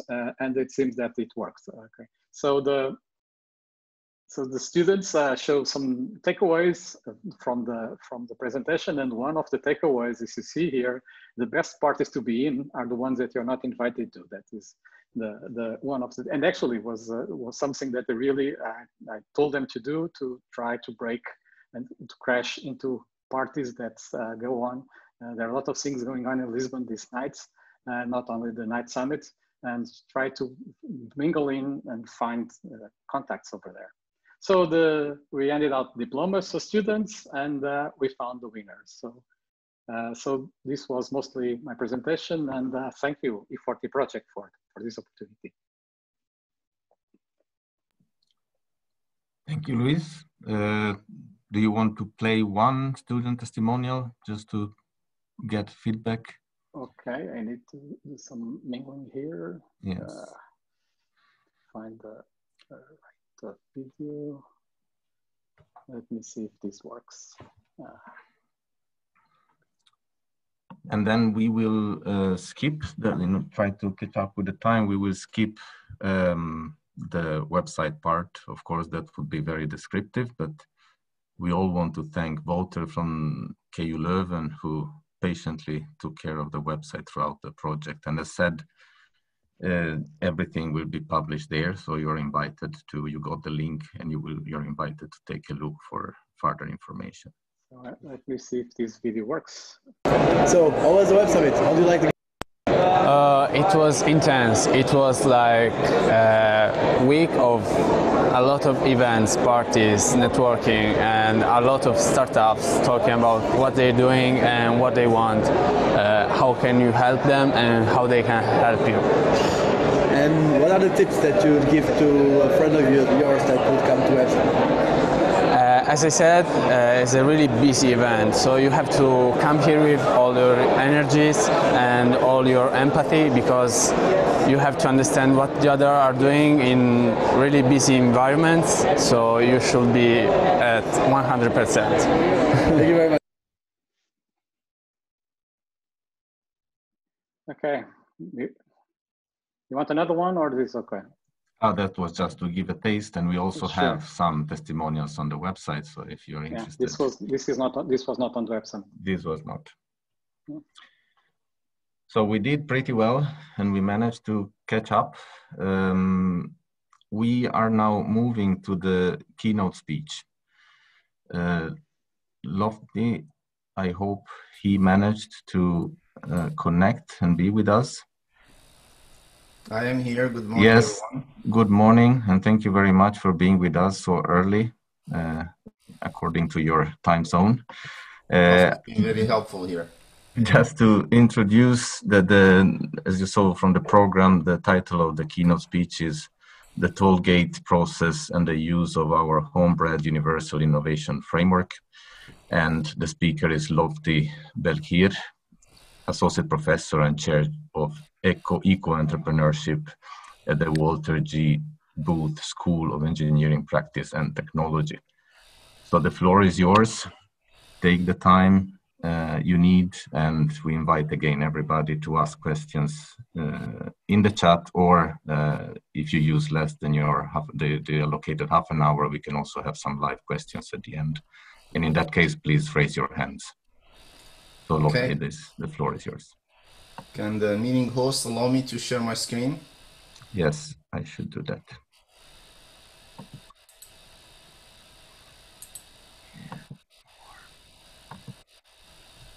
You should be able now. Okay. Yeah, thank you. All right, good morning, everyone. It's a pleasure and an honor to be with you here. Unfortunately, I don't have any videos or any loud music to share with you on this presentation. So from that perspective, it's going to be a little dry. But what I'm going to share with you is essentially more details, but not too much about what makes the heart of our what we call the MEI program, the Master of Engineering, Entrepreneurship and Innovation. So, what we essentially believe is a very innovative method and framework on how to teach entrepreneurship by doing in the information age. So, little background about Master in Engineering, Entrepreneurship and Innovation, as we call MEI, is that it is hosted in the W. Booth School of Engineering Practice and Technology at McMaster University. For those of you who don't know where McMaster University is, McMaster is in the city called Hamilton, which is kind of in the middle between Toronto and Niagara Falls, which all of you should have heard about. And that's in Ontario, the province of Ontario in Canada. The MEI program at McMaster is the sole recipient of a very coveted prize, which is the ICSB Global Entrepreneurship Education Excellence Award. We're still the only Canadian institution that has received this very precious prize, which was received in 2016. And the purpose of this presentation is to kind of let you glean how we got this and what makes us different in Canada and I believe in the world. In terms of background, the MEI was established by the Faculty of Engineering at McMaster University in 2005. It was in response to growing need for students to have an entrepreneurship as a career option rather than just go and get a job in an established company. It was initially offered only for people in the technical disciplines, scientists and engineers. But in 2001, we actually expanded it to the MTEI, which is open for non-STEM students. And really what's distinctive about it, at least back in 2005, it is essentially, it's a master program that is devoted to teach entrepreneurship by learn by doing, and teach it as an art and a science of creating a technology-based startup. So it's only technology-based entrepreneurship. We're not looking for lifestyle entrepreneurship. The program does not encompass or encourage that. So the design principles behind this program is that we believe entrepreneurship is not a random process, and that there is both an art and a science to it, and it must follow a disciplined methodology. That, however, unlike other disciplines, training can only be done by doing, so it is deeply experiential.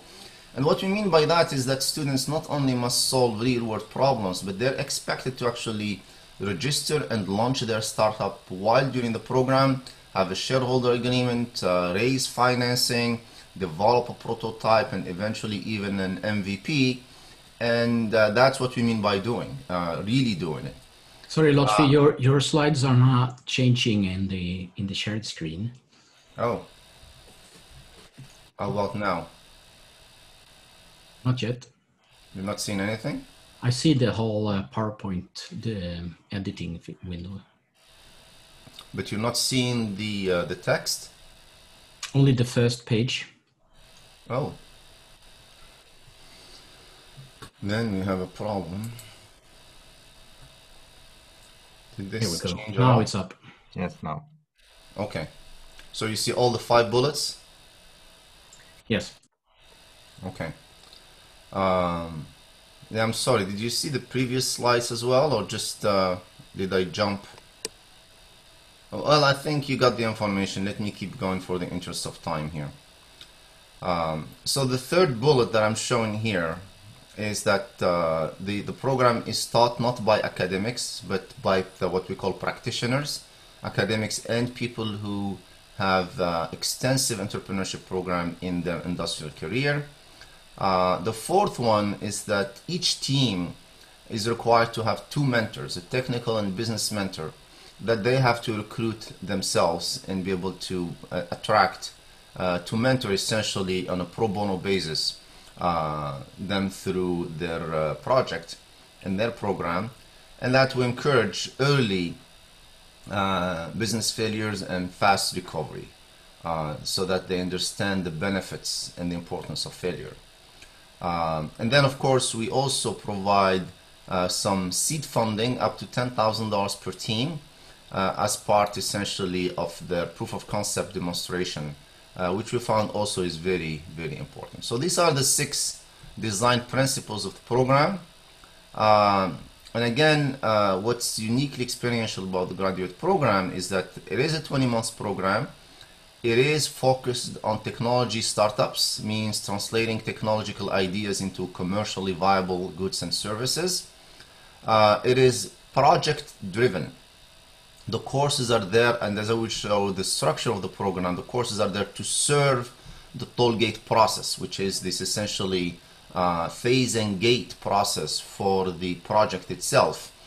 And so the coursework is actually not very heavy. It consists of about 5 core entrepreneurial modules, 2 common mandatory modules, and 2 advanced electives that the students can choose depending on their interests and depending on what skills, technical skills they want to develop. The most important, however, is this is the master of the program, is the tollgate process. So, and the tollgate process was inspired essentially from an industry-proven process, which we call the phase and gate enterprise development venture creation methodology. that essentially was developed at the Xerox Venture Lab, of course, is now adopted by many companies around the world for new product development. We took that and we adapted it to venture development as well. So in an overview of the program structure, as I said, it's a 20-month program. It starts in the fall and ends, if this was a new cohort, September 2020, if we were not affected by the COVID, and it would end essentially by May 2022. And it has 3 stages or 3 phases. The first phase is the technology opportunity scanning and market evaluation phase, or what we call in short the opportunity identification, that there is a real technology startup opportunity that's been identified. Then there is a gate, and that's what we call the toll gate, where they have the students, the team has to present to a committee, an enterprise advisory committee made of 2 faculties, the 2 mentors, and a business manager, and to show that they have learned and applied properly the tools that they've learned through the coursework and through their application of that coursework to their particular project. Then they go into the more complex and longest phase of the program, which is the opportunity development, where they have to develop both the technology and the market and begin the financial planning phase. And then they have to go through Tollgate 2, where essentially they have to prove the same thing to the same committee that got them through Tollgate 1. And then after that phase, they move into the business development phase, and they do Tollgate 3, in which essentially they have to have a financial plan and launch their company. So to support that work, then we have developed essentially from scratch a set of coursework or mandatory modules that essentially will help move those students through those all particular deliverables of each phase and from one phase to the other. And as you see here, in the summer, we have what we call the proof of concept studio, where essentially the students are now encouraged and more or less compelled to develop their proof of concept. And the proof of concept, as I will explain later, is not just a prototype. It's the proof of concept, the proof of technical feasibility, which is essentially a technical prototype, and the proof of commercial viability, which is a proof of market traction and the fit to the product to market fit. After that, they move essentially to their business launch and development. And then in the last term of their program, there are no courses, and this is where they could either take their electives. Many of them would have taken their electives, and they're working essentially on completing their minimum viable product, finalizing their financial plan, and essentially raising finances, and finalizing their business plan.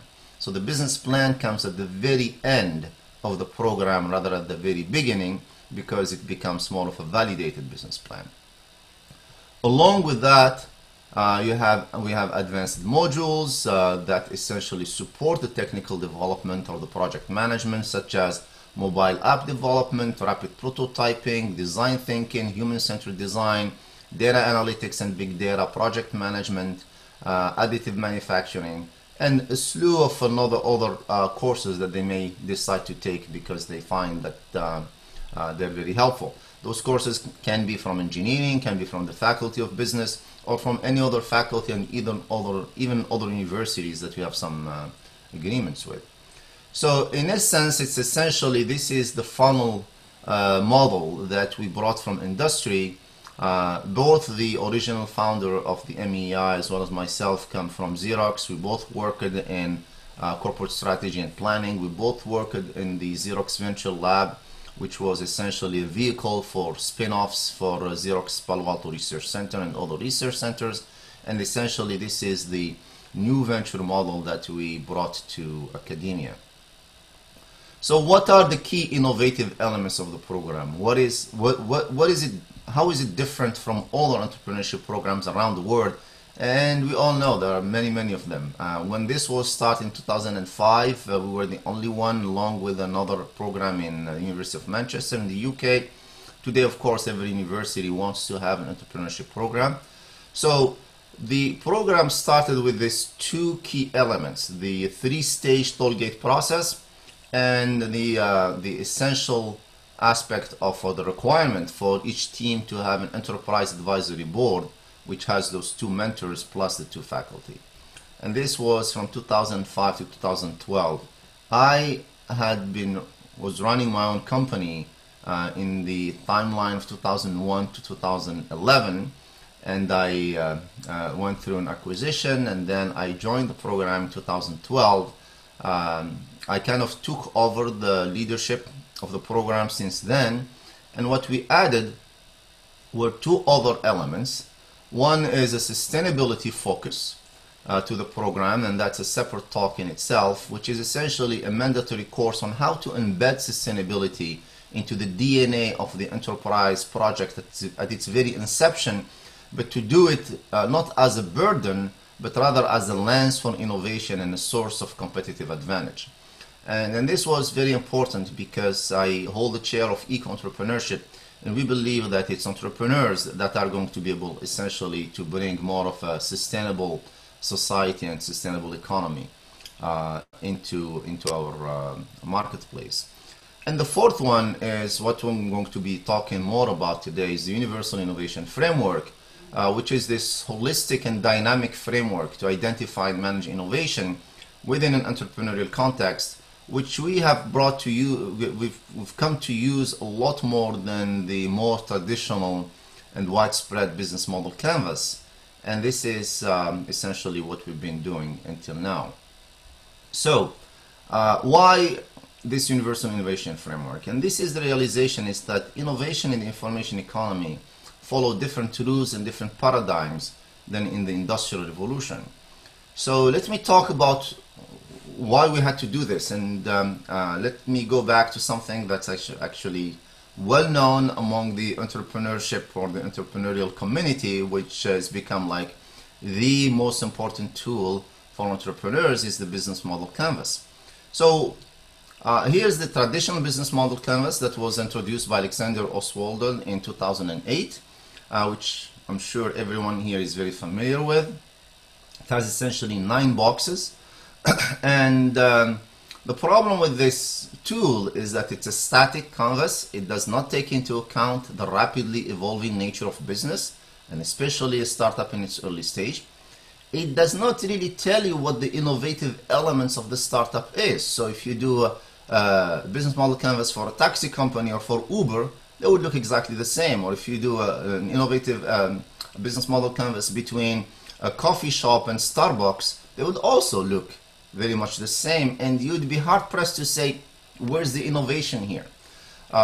It does not clearly differentiate between the market, the product solution, and the actual business model itself. I actually think that the business model canvas, the name itself has kind of confused what a business model is. Before the business model canvas, a business model is actually how do you make money? How do you deliver? How do you create value in the marketplace, economic value? But it's separate from the market need, and it's separate from the product itself. In the business model canvas, you have all those lumped into a single canvas as a business model. The other thing, it does not have the hierarchy, it does not have the dependency, and more importantly, it does not have a dynamic roadmap on where to start, how do you manage, how do you iterate, and go step by step from start to finish. And finally, it actually is missing some very key elements, such as the competitive analysis, the IP analysis, the financial plan, which actually quantifies whether the project will create net positive value, means have a positive bottom line or not. And of course, if you don't have a positive bottom line, you don't have any innovation. So there was an evolution of the business model canvas to what's now even more pervading is the lean canvas introduced by Ash Moria in 2010, and it has still 9 boxes, but there were some key elements, and here I've numbered these boxes. There are many different orders on how to start, where is the box you start with and go. So this is one of the order or one of the numbering, but these boxes are numbered for a reason, as you'll see later. And So there were key differences. In the traditional BMC, key partners were replaced by problem statement, key activities were replaced by solution, key resources were replaced by key metrics, and customer relationships were replaced by customer segment. So it's a big improvement, and however, it still suffers from the some of the key issues and concerns. It's still static. It does not have some of the key elements. It does not really display innovation, although it's better. And how do we cure all of that? This is where the Universal Innovation Framework comes in. So what is this framework? This framework is a lot simpler at the beginning. It has essentially 3 main elements, which are the market need, the solution, the business model. And the very heart of that, it has the value proposition. It is a canvas in itself, and we call it the UIF canvas, or for short, the innovation canvas. And this is for entrepreneurship. You will see that later it can be extended further. And so the heart of this is very clearly the value proposition. So it starts always with the value proposition. The value proposition has 2 key features. One is the novelty, and the other is the sustainable competitive advantage. You can think of it as the heart of the enterprise, and as the heart it has 2 ventricles. One, the right ventricles, is the novelty, and it's the offense. It's where that's what you use to differentiate yourself, to essentially penetrate the market. And the sustainable competitive advantage is the defensive part of the heart, which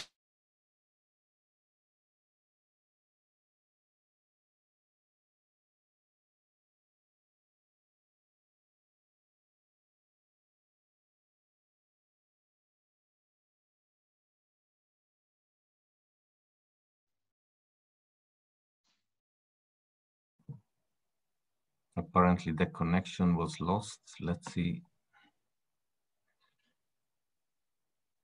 if Lofty manages to check in again.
Hopefully soon.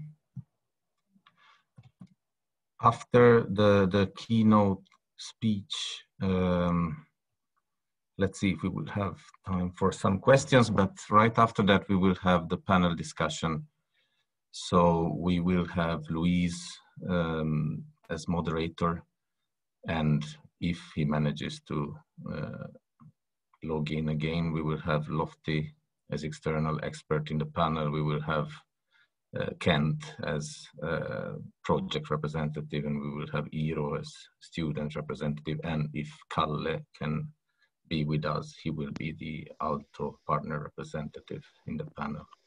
So let's just wait a few minutes to see if how serious the problem was with Lofty.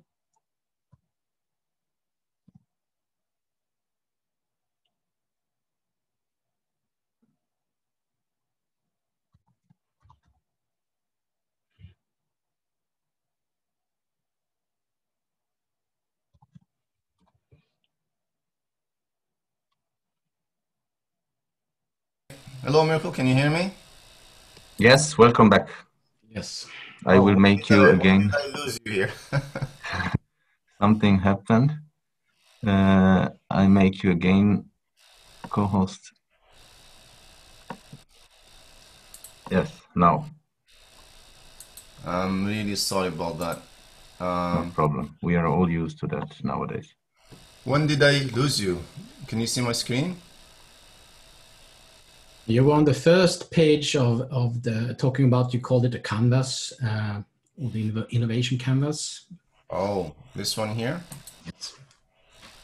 Next one, I think, actually. This one? Yes, you were on slide 17. Here? Can you see my screen? Yeah. No. Yeah? Yes. Okay. All right, so let me backtrack here. So as I was explaining, the value proposition is the heart of the project. And like a heart, it has these two ventricles. One is the novelty, which is the offensive part of the heart. And that's what projects the innovation. And the other is a sustainable competitive advantage, which is like the shield of the enterprise project or the heart, which protects your innovation. But what's interesting is that while traditionally novelty is always thought of as a patent, as a trade secret, as what have you, it does not always have to be the case. So it can be product-based, like a new invention or a new software or new product design, but it can also be business model-based, like disintermediation by Dell, like service substitution by Uber and Airbnb. Or it can also be market-based, like going after an underserved market, like Facebook started with the college student market, or a new experience in an existing market like Starbucks. Similarly, the sustainable competitive advantage can be product-based, such as a patent or a trade secret or an exclusive license to intellectual property, but it doesn't have to be. In fact, in the information age, most of the novelties and the SCA are not product-based. They can be business model-based, like taking advantage of a channel conflict, like Dell did, for example, with competing against computer making companies, or product bundling, like Microsoft, or ecosystem integration, like Apple. Microsoft destroyed Netscape by bundling the browser for free in their operating system. Apple is doing the same thing in terms of defending its turf by the ecosystem integration. Also can be market-based, like a customer lock-in, like Facebook, for example, or customer loyalty, like Starbucks and Apple. So those are the types of different forms, both of novelties and SCA in the information age. So, but what's also important to note is that novelty and SCA do not have to be in the same category. So, for example, your novelty can be product-based, but your SCA could be business model-based, and vice versa. And that is very important to understand, because this goes into how to actually design and optimize your innovation. I'm not going to go through the competitive advantage for the interest of time, but let me give you some examples of how they actually work. So let's start, for example, with the Apple iPhone. What is the innovation canvas for the Apple iPhone? So the market need is not for people to make phone calls. This was well met before. The market need that Apple identified was to for people to integrate all their communications and entertainment in a single device. Before the iPhone, you had a smartphone, you had a pager, you had the Palm Pilot, you had other things. The iPhone just eliminated all of those. And the solution was this touchscreen, keyboardless, app-driven device with a software development kit and unlimited extensibility. And the business model was a very traditional one, was essentially a phone plan through telecoms and direct sales. There was nothing new in that. When you look at the value proposition, the novelty really was this iOS. It was all in the software and the software development kit to build essentially any number of apps by third parties. And so the novelty was product-based. The value, really, the software, the sustainable competitive advantage that essentially protected the iPhone was not so much the patents and all of those. In fact, all of those have been overcome by all the other Google and Samsung, but was really the App Store. The App Store was a business model based, but that was the defensive strategy, is that people develop apps and they have to sell them through the App Store, and Apple gets 30% of each app that actually gets sold. So it is a case of a product innovation, but the sustainable competitive advantage is not product-based. You take, however, another innovation like the Dell computer, the market need there was for people to customize their configuration with the latest performance and at an affordable price. Again, which was not available really before Dell, and the solution was a custom configuration built-to-order PC at a lower price than competitors offering, and the business model was a direct sale from Dell to consumers. So what is the innovation or the novelty? The novelty was the direct sales. Before Dell, there were no people selling directly, or at least not the large companies, directly. So it was business model based. And the value in terms of the defensive strategy was that they did not have any channel legacy, whereas the IBMs, the Compaqs, and the gateways of the day were actually had to sell through their channels, and they could not compete with their channels by selling it directly at a lower price. So that was also their sustainable competitive advantage, or their defensive strategy was also business model based. So this is a case of a business model innovation. So you start seeing how the universal innovation framework is a framework that unifies between product-based and business-based or business model innovation, as well as market-based innovation, as you'll see in the next example. So you take Facebook, the market need is effective and enjoyable socialization. Like the previous speaker said, socialization is very important among the youth and especially among college students. And before Facebook, you had Friendster, you had MySpace, none of which actually focused on the college students. Facebook was the first one to identify that need through digital devices, of course. And the solution was a website that allows students to socialize with their current friends and make new ones. And the business model was essentially to use the students as products and sell targeted ads to advertisers. The novelty was actually finding an underserved market that was the college market or the university market, and that was actually market-based novelty. The sustainable competitive advantage was a customer lock-in. Is that once you're in, once you have your friends, once you have all of your pictures and videos and chats and so on, even if there is a Facebook killer that's 10 times better and user-friendly and so on, you're not going to go there because you can't move all those assets and friends with you, so you're essentially locked in with Facebook. And it's also a system competitive advantage that's market-based. So this is the case of a market innovation. So you could see how all of this actually brings together all forms of innovation that you can think of in the information age. So how does this fit with our 3 stages of innovation development, and how does this fit with the business model canvas? And this is where it becomes really very, very interesting. So as you remember, the toll gate process is 3 stages.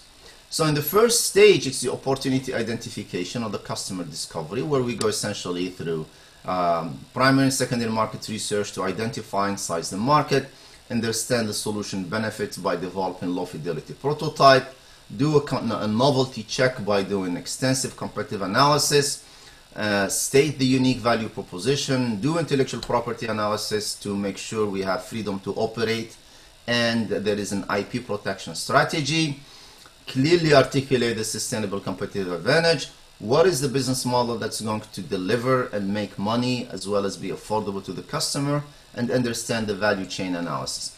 This is what our students have to essentially establish in stage 1 before they actually defend through their tollgate process.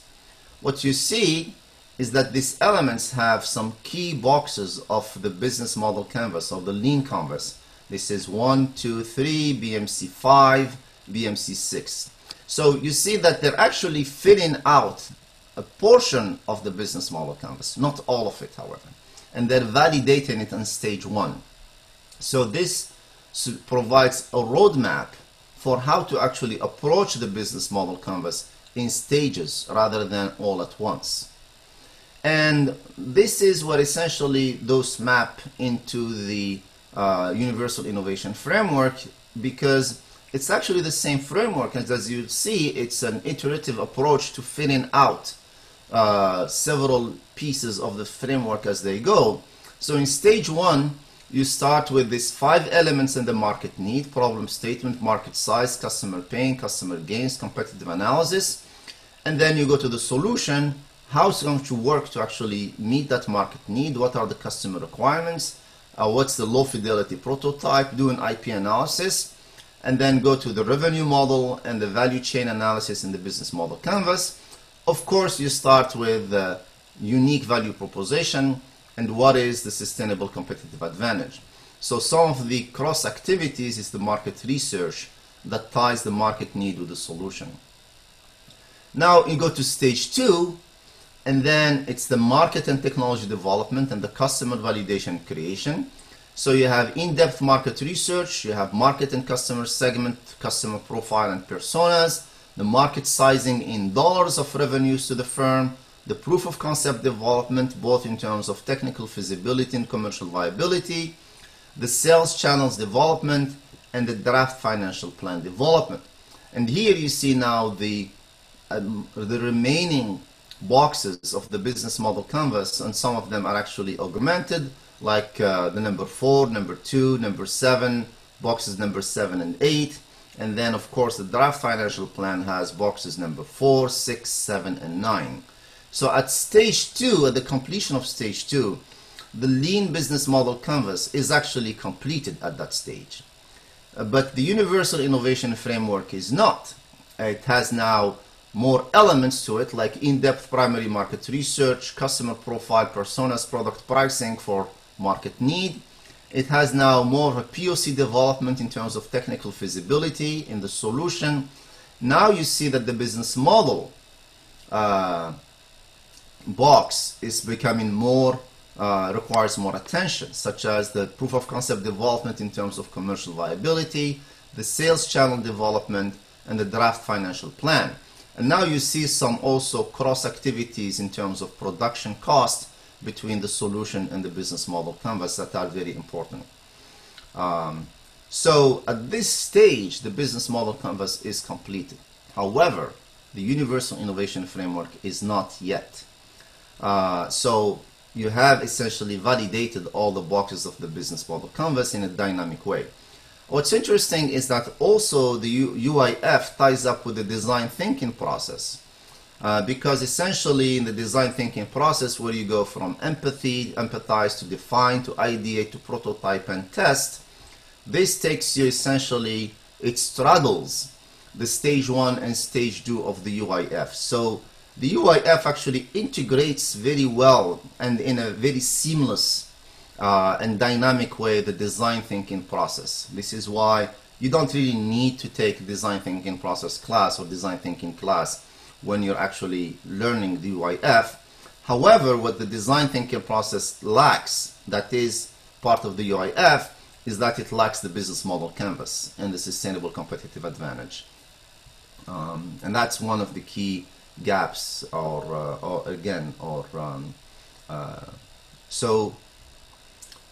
let me see, is there... So now the third stage is the business launch and the company building. So this is where the team has to build the MVP, the product pricing, the value chain development, such as who are the strategic suppliers, the sales channel strategy, the business strategy, such as the vision and mission statement, strategic partners, the financing and growth plan, the marketing strategy, and the go-to-market plan. So once you have that, then now you have a complete stage 3 universal innovation framework that now has the product pricing in the market need box, it has the MVP development in the solution box, and the business model now has the value chain development, the business strategy, the marketing strategy, the go-to-market plan, and the final financial plan. You have a sales roadmap, you have a marketing between the marketing and the business model, you have market testing between the market and the solution, and everything is integrated now and developed in this dynamic iterative approach between all those three elements. So unlike the traditional innovation model, which is linear and disjointed and very often leads to failures, the innovation, the new innovation model that we propose is iterative, stage-based, and essentially is a roadmap to the innovation development. You see that the design thinking process kind of stops at stage 2, and stage 3 is where the company actually is built and launched. So, but that's not all. I'm almost done, but that's not all. If we defined, this is essentially the Universal Innovation Framework canvas for the entrepreneurship. But if we define innovation as creation of value using novel thinking, where value not only can be economic, which is what we teach our entrepreneurs, but can also be social or environmental or a combination thereof, then you could see that by replacing market need by audience need, and by replacing business model by value creation model, now we have a canvas for any form of innovation. It can be public sector innovation, it can be policy innovation, it can be non-profit innovation, but in all cases, it follows the same canvas. So the key takeaways is that the UIF offers an iterative and holistic model for a multi-stage design process of innovation, that the development of the UIF yields as a subset the same elements of the business model canvas, both the traditional as well as the lean version, and integrates the design thinking process. However, it is different from the business model canvas in the way it separates the three components, market, solution, and business model, and their own sub-elements, and it clearly highlights the key elements of the value proposition, which are the novelty and the sustainable competitive advantage. It also embeds the design thinking process in stage 1 and stage 2,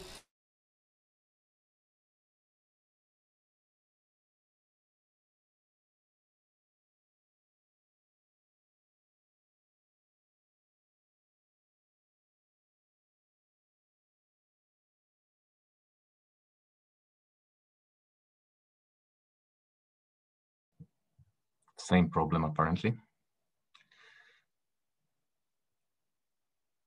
Let's hope he will reconnect immediately.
Did I lose you again?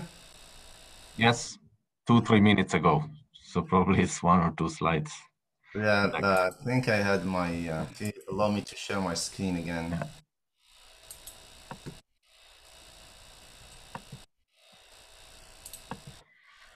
Yes, now. Okay.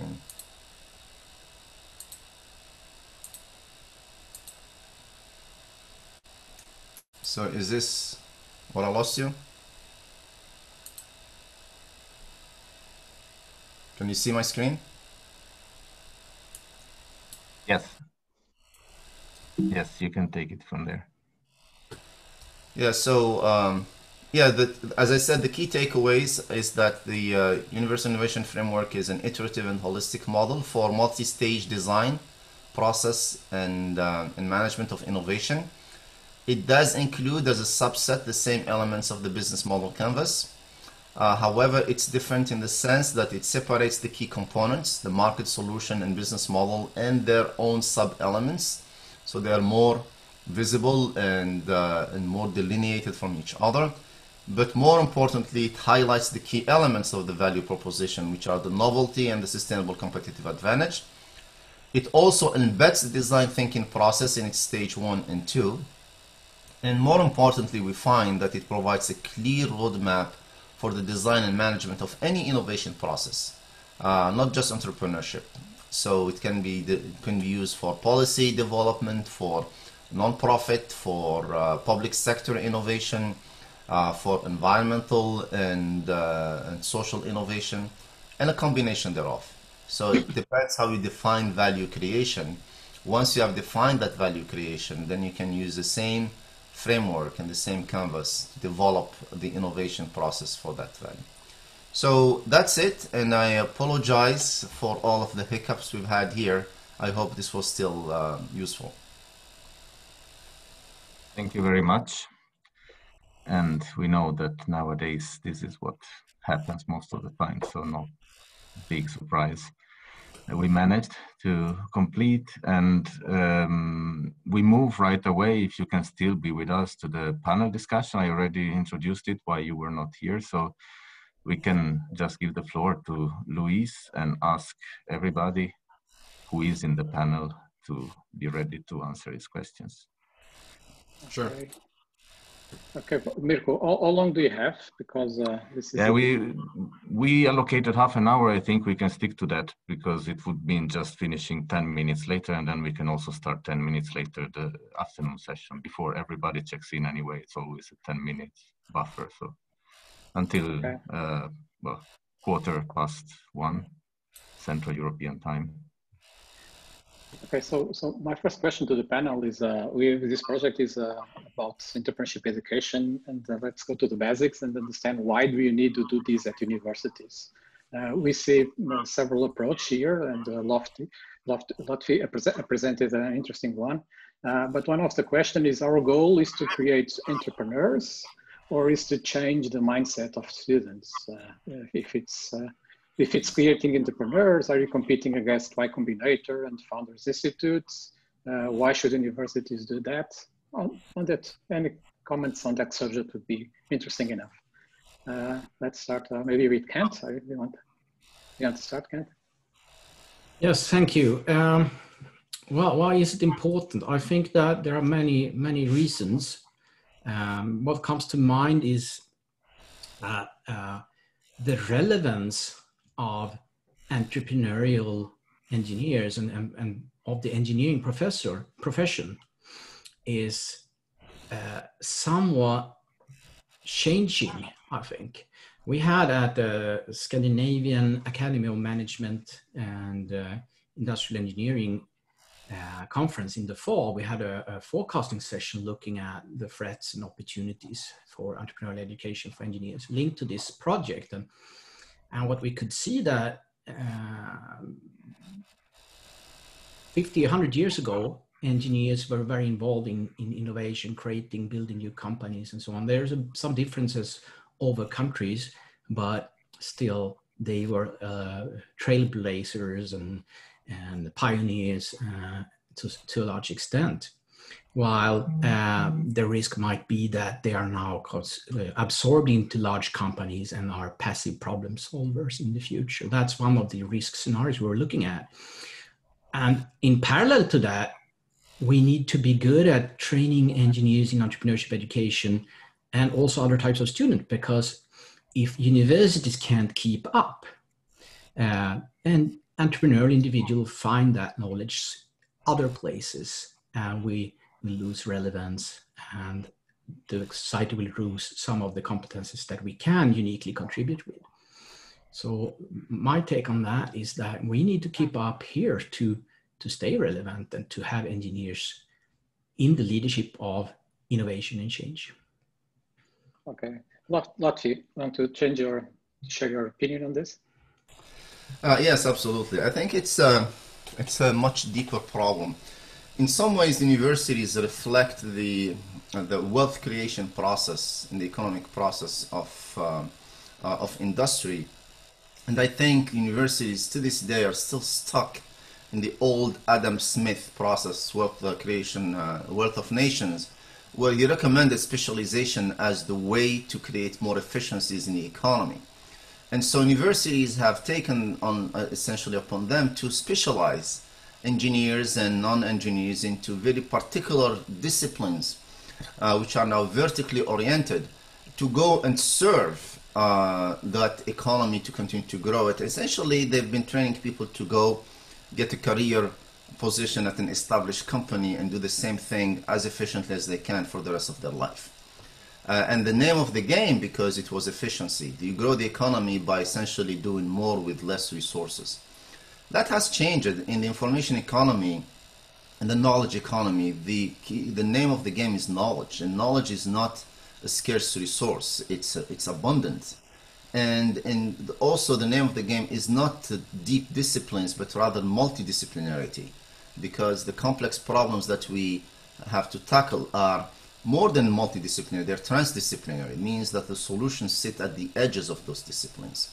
So, and finally, in the information economy, the people who are creating new jobs are not the established companies. In fact, there is extensive proof that in all of the developed countries and even the developing countries, the people who are creating the net positive jobs are the entrepreneurs.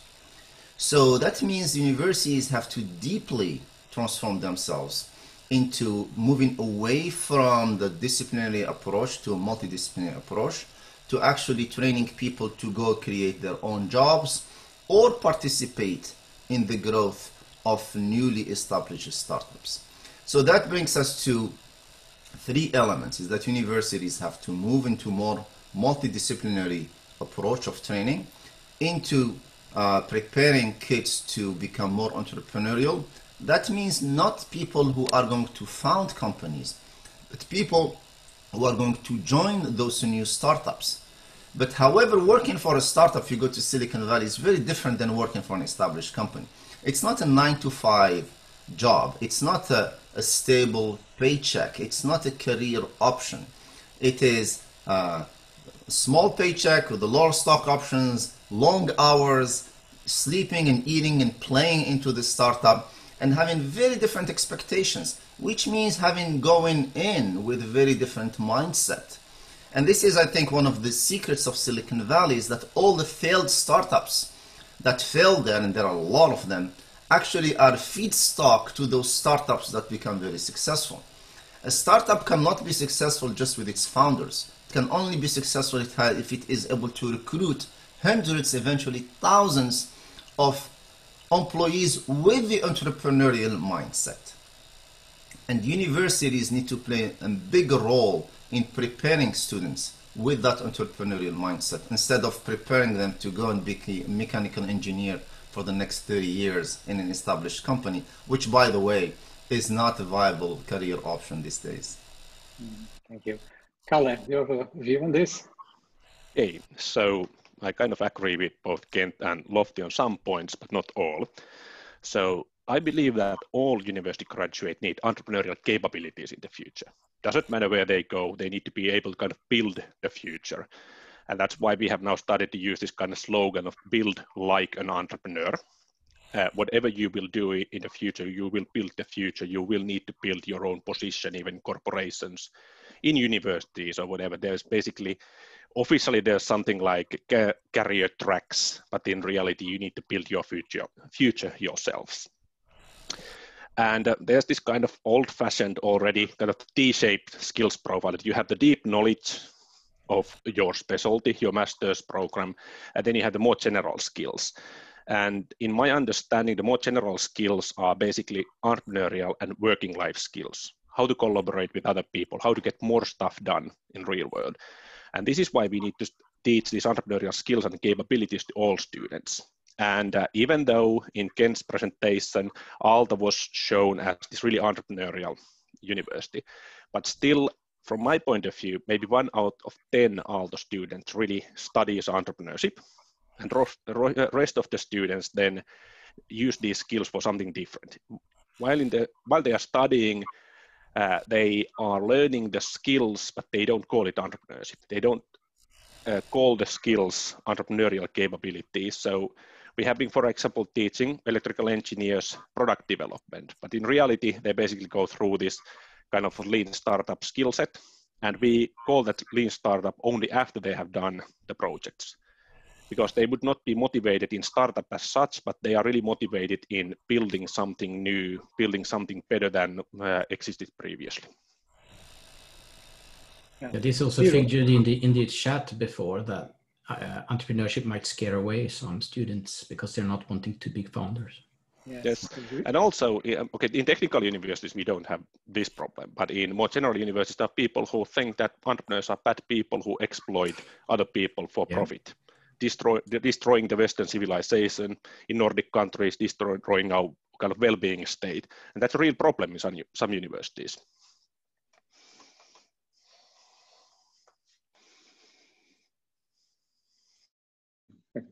Iiro, do you have an opinion on this?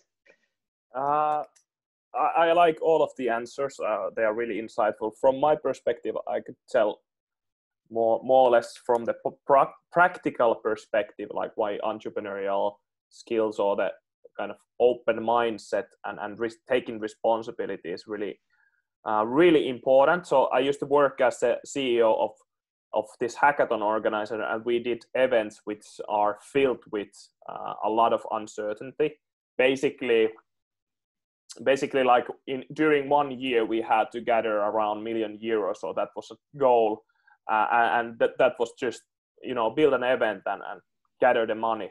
So I think during that time I really understood like how important are people who not only have the kind of capable skills of, you know, building something and doing the operations and those kind of things, but I think I just saw from people who were with this kind of, well, they didn't have to be like super risk averse, but the openness to changes was so important in those scenarios. And now it's like highlighted even more. Now I don't work there anymore, but I'm in the board, and we had this little thing called COVID-19, and basically it meant that the whole business was kind of dying in one day or in the realization. And in those moments, I think I saw like these entrepreneurial skills, or what do you call mindset, come to fruition, since you just didn't have the same things as you had before, and you really needed like quickly iterate what you are going to do. And I think that separated that situation separated a lot of people from like who are capable of building something out of nothing, or at least like building something iteratively changing things, and who are those kind of that are resistant to change and don't necessarily have the capabilities yet.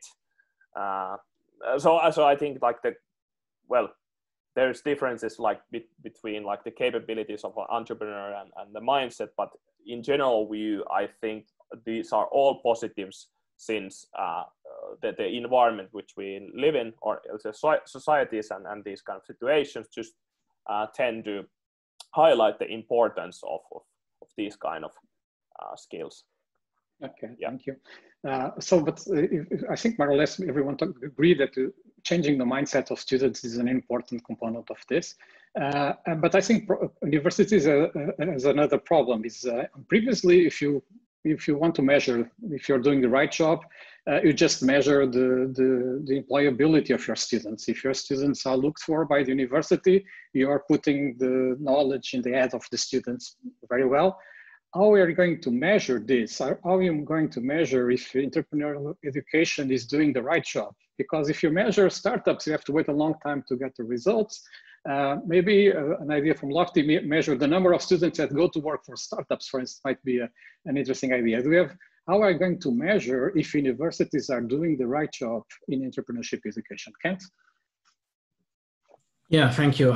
It's a very difficult question to answer, actually, because if you have like a music education, which is a parallel where you learn something that's an art and a skill, you don't expect all the students to become concert musicians. And the same for us here. We train entrepreneurial skills, might be startup courses, or might be, as we sometimes call them at KTH, business creation, to make it more generally applicable for those that don't want to be startup entrepreneurs and founders.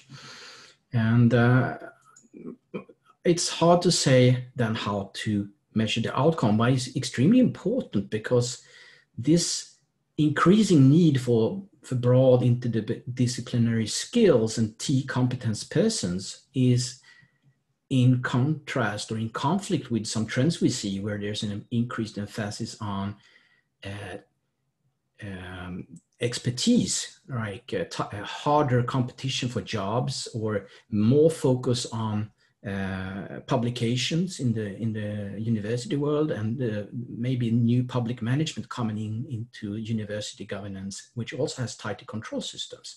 So we need to think about it, and we need to integrate it into the control system. Otherwise, it will be an activity that is more pushed out than pushed in. When it comes to measuring if they're employed in startup, I think that's much better measure than if they become founders, because it is a personality type issue that gets into that equation. And it's also still a personality type if you work for a startup, but still it's a bit more broader set of people that could be employed rather than founders. But then we miss those that come into consulting jobs, which is driving innovation, or that comes into larger jobs or jobs in larger companies and work with development of new businesses. And also all those that goes into a regular job for 10 years and then become an entrepreneur, which is maybe the time where you're really having a pretty good chance of success. So we need to have the broader measures of roles or outcomes, and also be measuring over a longer time frame, I think. In contrast to that is to measure number of startups and patents. I think that's a pretty bad proxy, especially if we think about we want to make a change in mindset. You know, that might be reflected in less patents because they go ahead and start commercializing instead of making a patent and move on to the next technological research project. So yeah, broader measures and over a long time frame, and make sure they get included once universities start to develop the next control set. Lotfi? Oops, your microphone is muted. Is this better? Yeah, much better. So that's a very good question. I think we need to do both. I think we need to do both what I call the output KPIs and the outcome KPIs. So the output KPIs, like you mentioned, are the short-term ones that you can measure fairly quickly, but are not very descriptive of the impact and the outcomes, such as number of students enrolled into these kind of programs, number of startups generated, number of financing raised by those activities, and so on. The outcome KPIs, however, are longer, are harder to raise, but they really represent the real impact, which is, like you suggested, the number of students that went and essentially joined startups, the number of the amount of jobs created, because if those students went in the joint startup, that means there were jobs available for them. the amount of sales, and that really, those are the two main KPIs, is really the number of jobs created and the amount of sales generated, profitable sales, hopefully. And those are longer term, but they can and must be tracked. And we're talking about a horizon of 5 to 10 years, but then it's a rolling horizon. But at the same time, I think universities have to create those kind of programs that generate both the founders as well as entrepreneurs, the entrepreneurial mindset, the students that will work for those founders and those startups. And this is what we've done here at McMaster. We've created what we call Innovation Minor, that was led by engineering and was made available, however, to all of the other faculties. And our wildest expectations were crashed. Our best case scenario was 800 student enrollment after 3 years. After 5 years, we had 1,600 people enrolled in the Innovation Minor after only 3 years. And so we hope to be able to have those kind of outcome KPIs in the next few years. Okay. Carl, have you tried to measure something like this? Yes, and the first thing is that do we measure the education or the societal impact? And that depends on our roles. Which one are we looking at?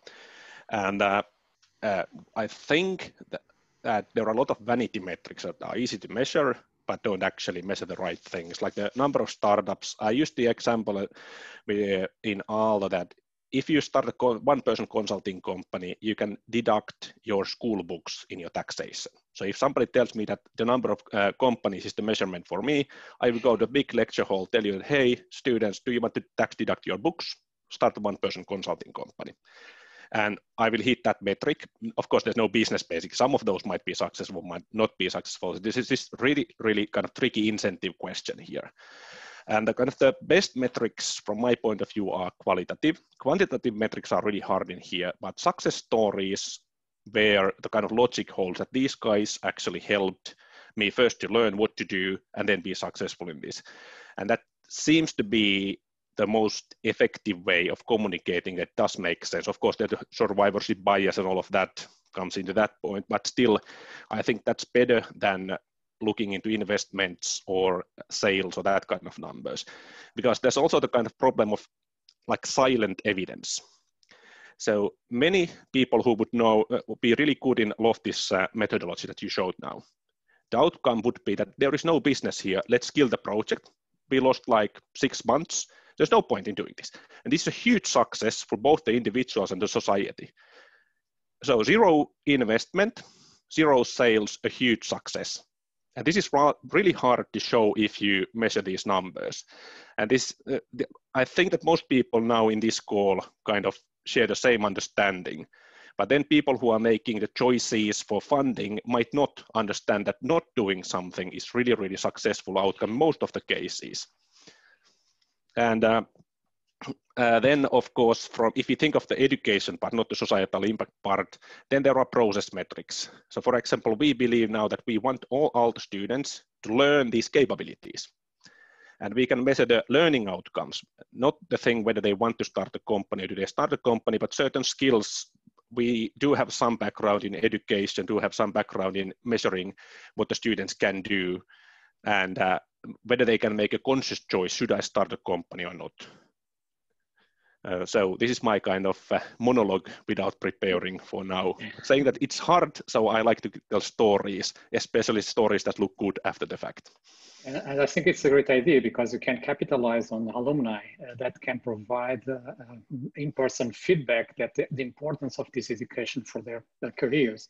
I'm not in the panel, but I'd like to say that in our case, for instance, we have Antonio Guterres, who is our alumni, and he says that if he's always a politician, but he says that if he wanted to select a new course to study, he would study again engineering because he learned a lot in engineering and it was useful for their own life. This is the best references that you can get from anyone about the quality of your training. Liro, you have any additional idea for this? Yeah, just a small remark. I think also, at least what I from the research side and people that I have talked about, is it's a matter also that there sometimes aren't too many like objectives for the educational programs or the courses, or they are made up afterwards. So for example, like is this program wanting to create more academics that study entrepreneurship? Is this program for the capabilities, as Kalle mentioned, for the entrepreneurial capabilities? Or is this purely to create more startups and ventures? And there's also some research studies that even though that some of the teachers say that this is kind of more capabilities and these learning goals, the actual measurements are then how many companies or startups were founded after 5 years or something like that. And those can be also sometimes because there is the funding element that you need to report somewhere your measurements or your results, and those are something that you can measure.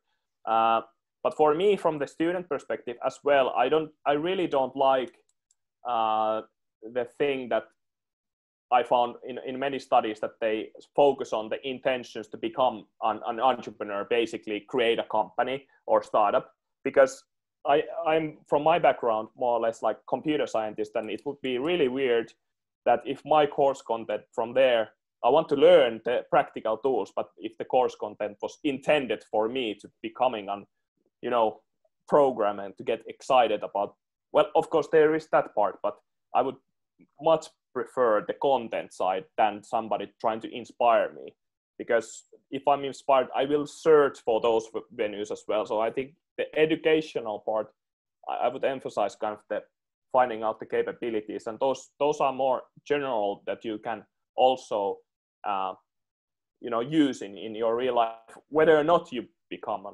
startup entrepreneur or something like that. So yeah, that's my student perspective. Thank you. So Kent shows us a little bit about different ecosystems around the universities that are involved in this project. This project is exactly to explore how different universities approach the entrepreneurship education. But some, and they presented some examples from the US, of course. What we notice is that there is large differences in the amount of critical manpower available in those different ecosystems. Something that comes to mind in this is that should there have been a way to interconnect these ecosystems, especially the smaller ones. If you are in a smaller country, or if you are in a not so developed country, probably you can benefit a lot if your ecosystem is connected with someone ecosystem. And tools like we are using right now could help reducing the difficulty of communication between the ecosystems. And then you want to have any idea regarding the best ways to interconnect ecosystems? Kent, do you have any thoughts about this? Yeah, I've been having reasons to think about this exact thing, given the course that we will talk about after the break. It seems that the ecosystem for entrepreneurships and startups, I mean, there are many different ways of describing an ecosystem, and one of the characteristics is that they're hard to describe. But for it to work, there seems to be necessary minimum number of categories present. So one is talent, and then you need to have someone with ideas, and then technology know-how, maybe some capital, etc. And there are, of course, small ecosystems locally. All the ecosystems are local today, basically. And some of them are smaller, some of them are larger, but some places, or I mean, most places, there is no ecosystem because there's only one or two of these elements and the others are missing. So what we believe, or what I'm optimistic about, is that online services will be able to connect. So for an entrepreneurial activity to start, you only need one of the components, and the rest you can get through online collaboration platforms. Now, getting in contact with an investor is not enough. You need to also support trust, interaction, sharing of ideas, communication, many other things. So that's a challenge to do on an online platform, because most of that requires rich information, discussion, joint problem solving, and sense making about the future and what that might hold and how this idea might be fitting into that. But the value potential or the unrealized value, if we say that a majority of potential ecosystems are not yet alive because some nutrients are missing, and we could turn more of them alive, it's enormous. And that's an important key criteria for it probably going to happen. So the online ecosystem might be a disruptive development, who knows? Depends on how good the solution is, right? Yeah. Lotfi, do you have ideas about how to interconnect ecosystems? Yeah, I actually do think that universities can create and jumpstart a full embryonic level of an ecosystem by themselves. But it has to be designed, it has to be done in a very conscious and thought out way. And it starts by attracting the right kind of faculty and then the right kind of students, and then building that embryonic level of ecosystem. And if you look, for example, at where the entrepreneurial activity has been the greatest around the world, you see that's exactly what happened. Stanford is the inception of the ecosystem of Silicon Valley. MIT and Harvard and the universities in Boston have been the embryonic areas of the ecosystem there. And so because universities have this full environment where they have the brain power, the labs, the social interaction between the students, the ability to finance through just the activities themselves, if they are designed into the curriculums in ways that that is usually enough to build those kind of entrepreneurial activities. And then those start attracting additional growth elements of that ecosystem, like the investors, like the incubators, accelerators, the policies, and all of those things. Silicon Valley was a farming land of figs and apricots before World War II and before Stanford. And it's really Stanford that, and if you look at the impact of Stanford, the startup that came out of Stanford have more than $2.4 trillion. This was back in 2013 in terms of revenues, which is larger than the GDP of all of Canada, and created more than 3.2 million jobs. And that was again in 2013. So I do believe that universities, if they take on that challenge, can design the ecosystem at least at its embryonic level, and then go from there. But in Silicon Valley, the DARPA money helped a lot, right? So having a lot of money contracts on DARPA in the 50s made a difference even. But and they had to have this difficulty. They had to compete for it, right? Because traditionally it went to New Haven, and they had to compete for it to attract it. It was not like the government consciously created Silicon Valley. It's Silicon Valley that attracted it. Yeah. Okay, Kalle. And your views on how to interconnect? Yeah, so if I remember correctly, you were asking about the connection between ecosystems, whether there would be benefit out of those. So kind of... And how to do it. Yeah, and what we said, our universities are great model for that, because you have people from different backgrounds working together. Many of our universities have basically mandatory faculty exchange, for example, in order to get forward in the tenure track, and that helps here. If you have people working together, living together, have kind of building the trust, the social connections, and networks. And we can see now Helsinki has reasonable entrepreneurship ecosystem, but actually it started to bloom, and the Finnish kind of first wave of entrepreneurs who got real VC investment in Silicon Valley, when they got a bit older, made their exit, moved back to Finland, they took their connections with them. So there were people in Silicon Valley who had done business with these guys, who trusted each other, had been doing stuff together, and that helps a lot. But universities are really natural for this, that you go and live a few years in another country, and then you know the people, your kids play ice hockey together or whatever, you go and play badminton with somebody with no business interest at all, and you have the network of trust. So the online element to me is hard to understand how to make that happen. But I have a 10-year-old kid, and during this COVID thing, his social life was basically through Xbox and multiplayer games. mostly with kids who he knows, but also the cousins of the kids who he knows playing together in these 4-guy teams or something like that. So it might be that it's doable. I might just be too old for understanding how to do this kind of trust building and social connections through online activities that are not tied in school in these kids' lives or in the direct kind of work benefit for us, because it is different if we do this transaction-based thing where we write a paper together or we look into an investment opportunity together, comparing that we actually build a society of people, and then you have the overlapping circles of people who can kind of introduce each other for whatever use there might be. And of course, kind of borrowing your trust. So I trust this guy, you should trust this guy also. Really kind of practical, bottom-up, individual thing. Okay.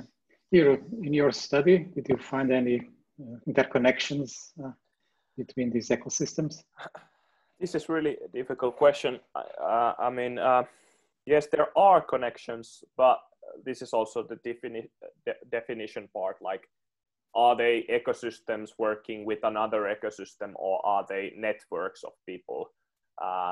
And I see more or less that there are benefits of people from different ecosystems having those networks and then connecting maybe at some point. But for me, this is a really, really difficult one, since already in the question, I think you mentioned also like some ecosystem don't have the critical mass to support itself, or they would like to have more talent, for example. And then if we take another ecosystem which has those things, like what is then the benefit from that ecosystem to the, let's say, larger ecosystem? So if kind of ecosystems are somehow tied together with people that create value, or entities that create value, entities that exploit that value, and they wouldn't exist, or they get value from each other and they wouldn't kind of exist without each other, or at least have that much benefits, then what would be the benefit from somebody actually kind of taking the value out of this larger ecosystem? So and yeah, I think you highlighted, the other speakers highlighted the kind of transparency and the communications between the two ecosystems. How do you create that kind of element when there is no like proximity around you? I have to admit also that I have no solution. I'm similarly not too keen on this virtual experience, or I don't know how to create a virtual ecosystem. But yeah, that could be something to explore about. But yeah, I don't have any solutions for that. Yeah, maybe a specialization, like happens with incubators, you have verticals. So if you want to go for certain type of companies, you go to the one ecosystem. But if you specialize in another area, you go to another. Okay, I think we spent half an hour, Mirko. Thank you very much for all the members of the panel for your contributions to this discussion. I think it was very enlightful for everyone. Mirko, do you want to take the floor? Yes, and thank you, Luis, for moderating this. We are at the end of the program. I just share my screen once again to show the final remark. This was about our project, 3-year project, but of course we don't want all the results and all the activities to go lost now. So this is what's going to happen. Katrina has already mentioned that the project activities, ideas and results will probably be integrated in this Unite European University Alliance. 5 of the project partners are also members of the Alliance. But apart from this, one of the scopes of this project was to create an informal network of ecosystem. We managed to do it inside the project, but now we would like to expand it. So everyone who is connected now and wants to be added to this informal network can get in touch with us, and we will see how we proceed in the future to formalizing. And these pilot courses, these short visiting intensive courses that we have had as a pilot within the project, we would like to mainstream them in the sense that they should become a regular study abroad opportunity for the students. So we would like, the new Erasmus will allow for short mobility, so we will try to keep it alive, even if there's no direct funding for the project itself. And we would also, of course, like to expand it to new universities. So each university of the partnership has identified 1 or 2 courses for each semester that could be offered also externally. We would like to have more universities, technical university dealing with entrepreneurship education participating.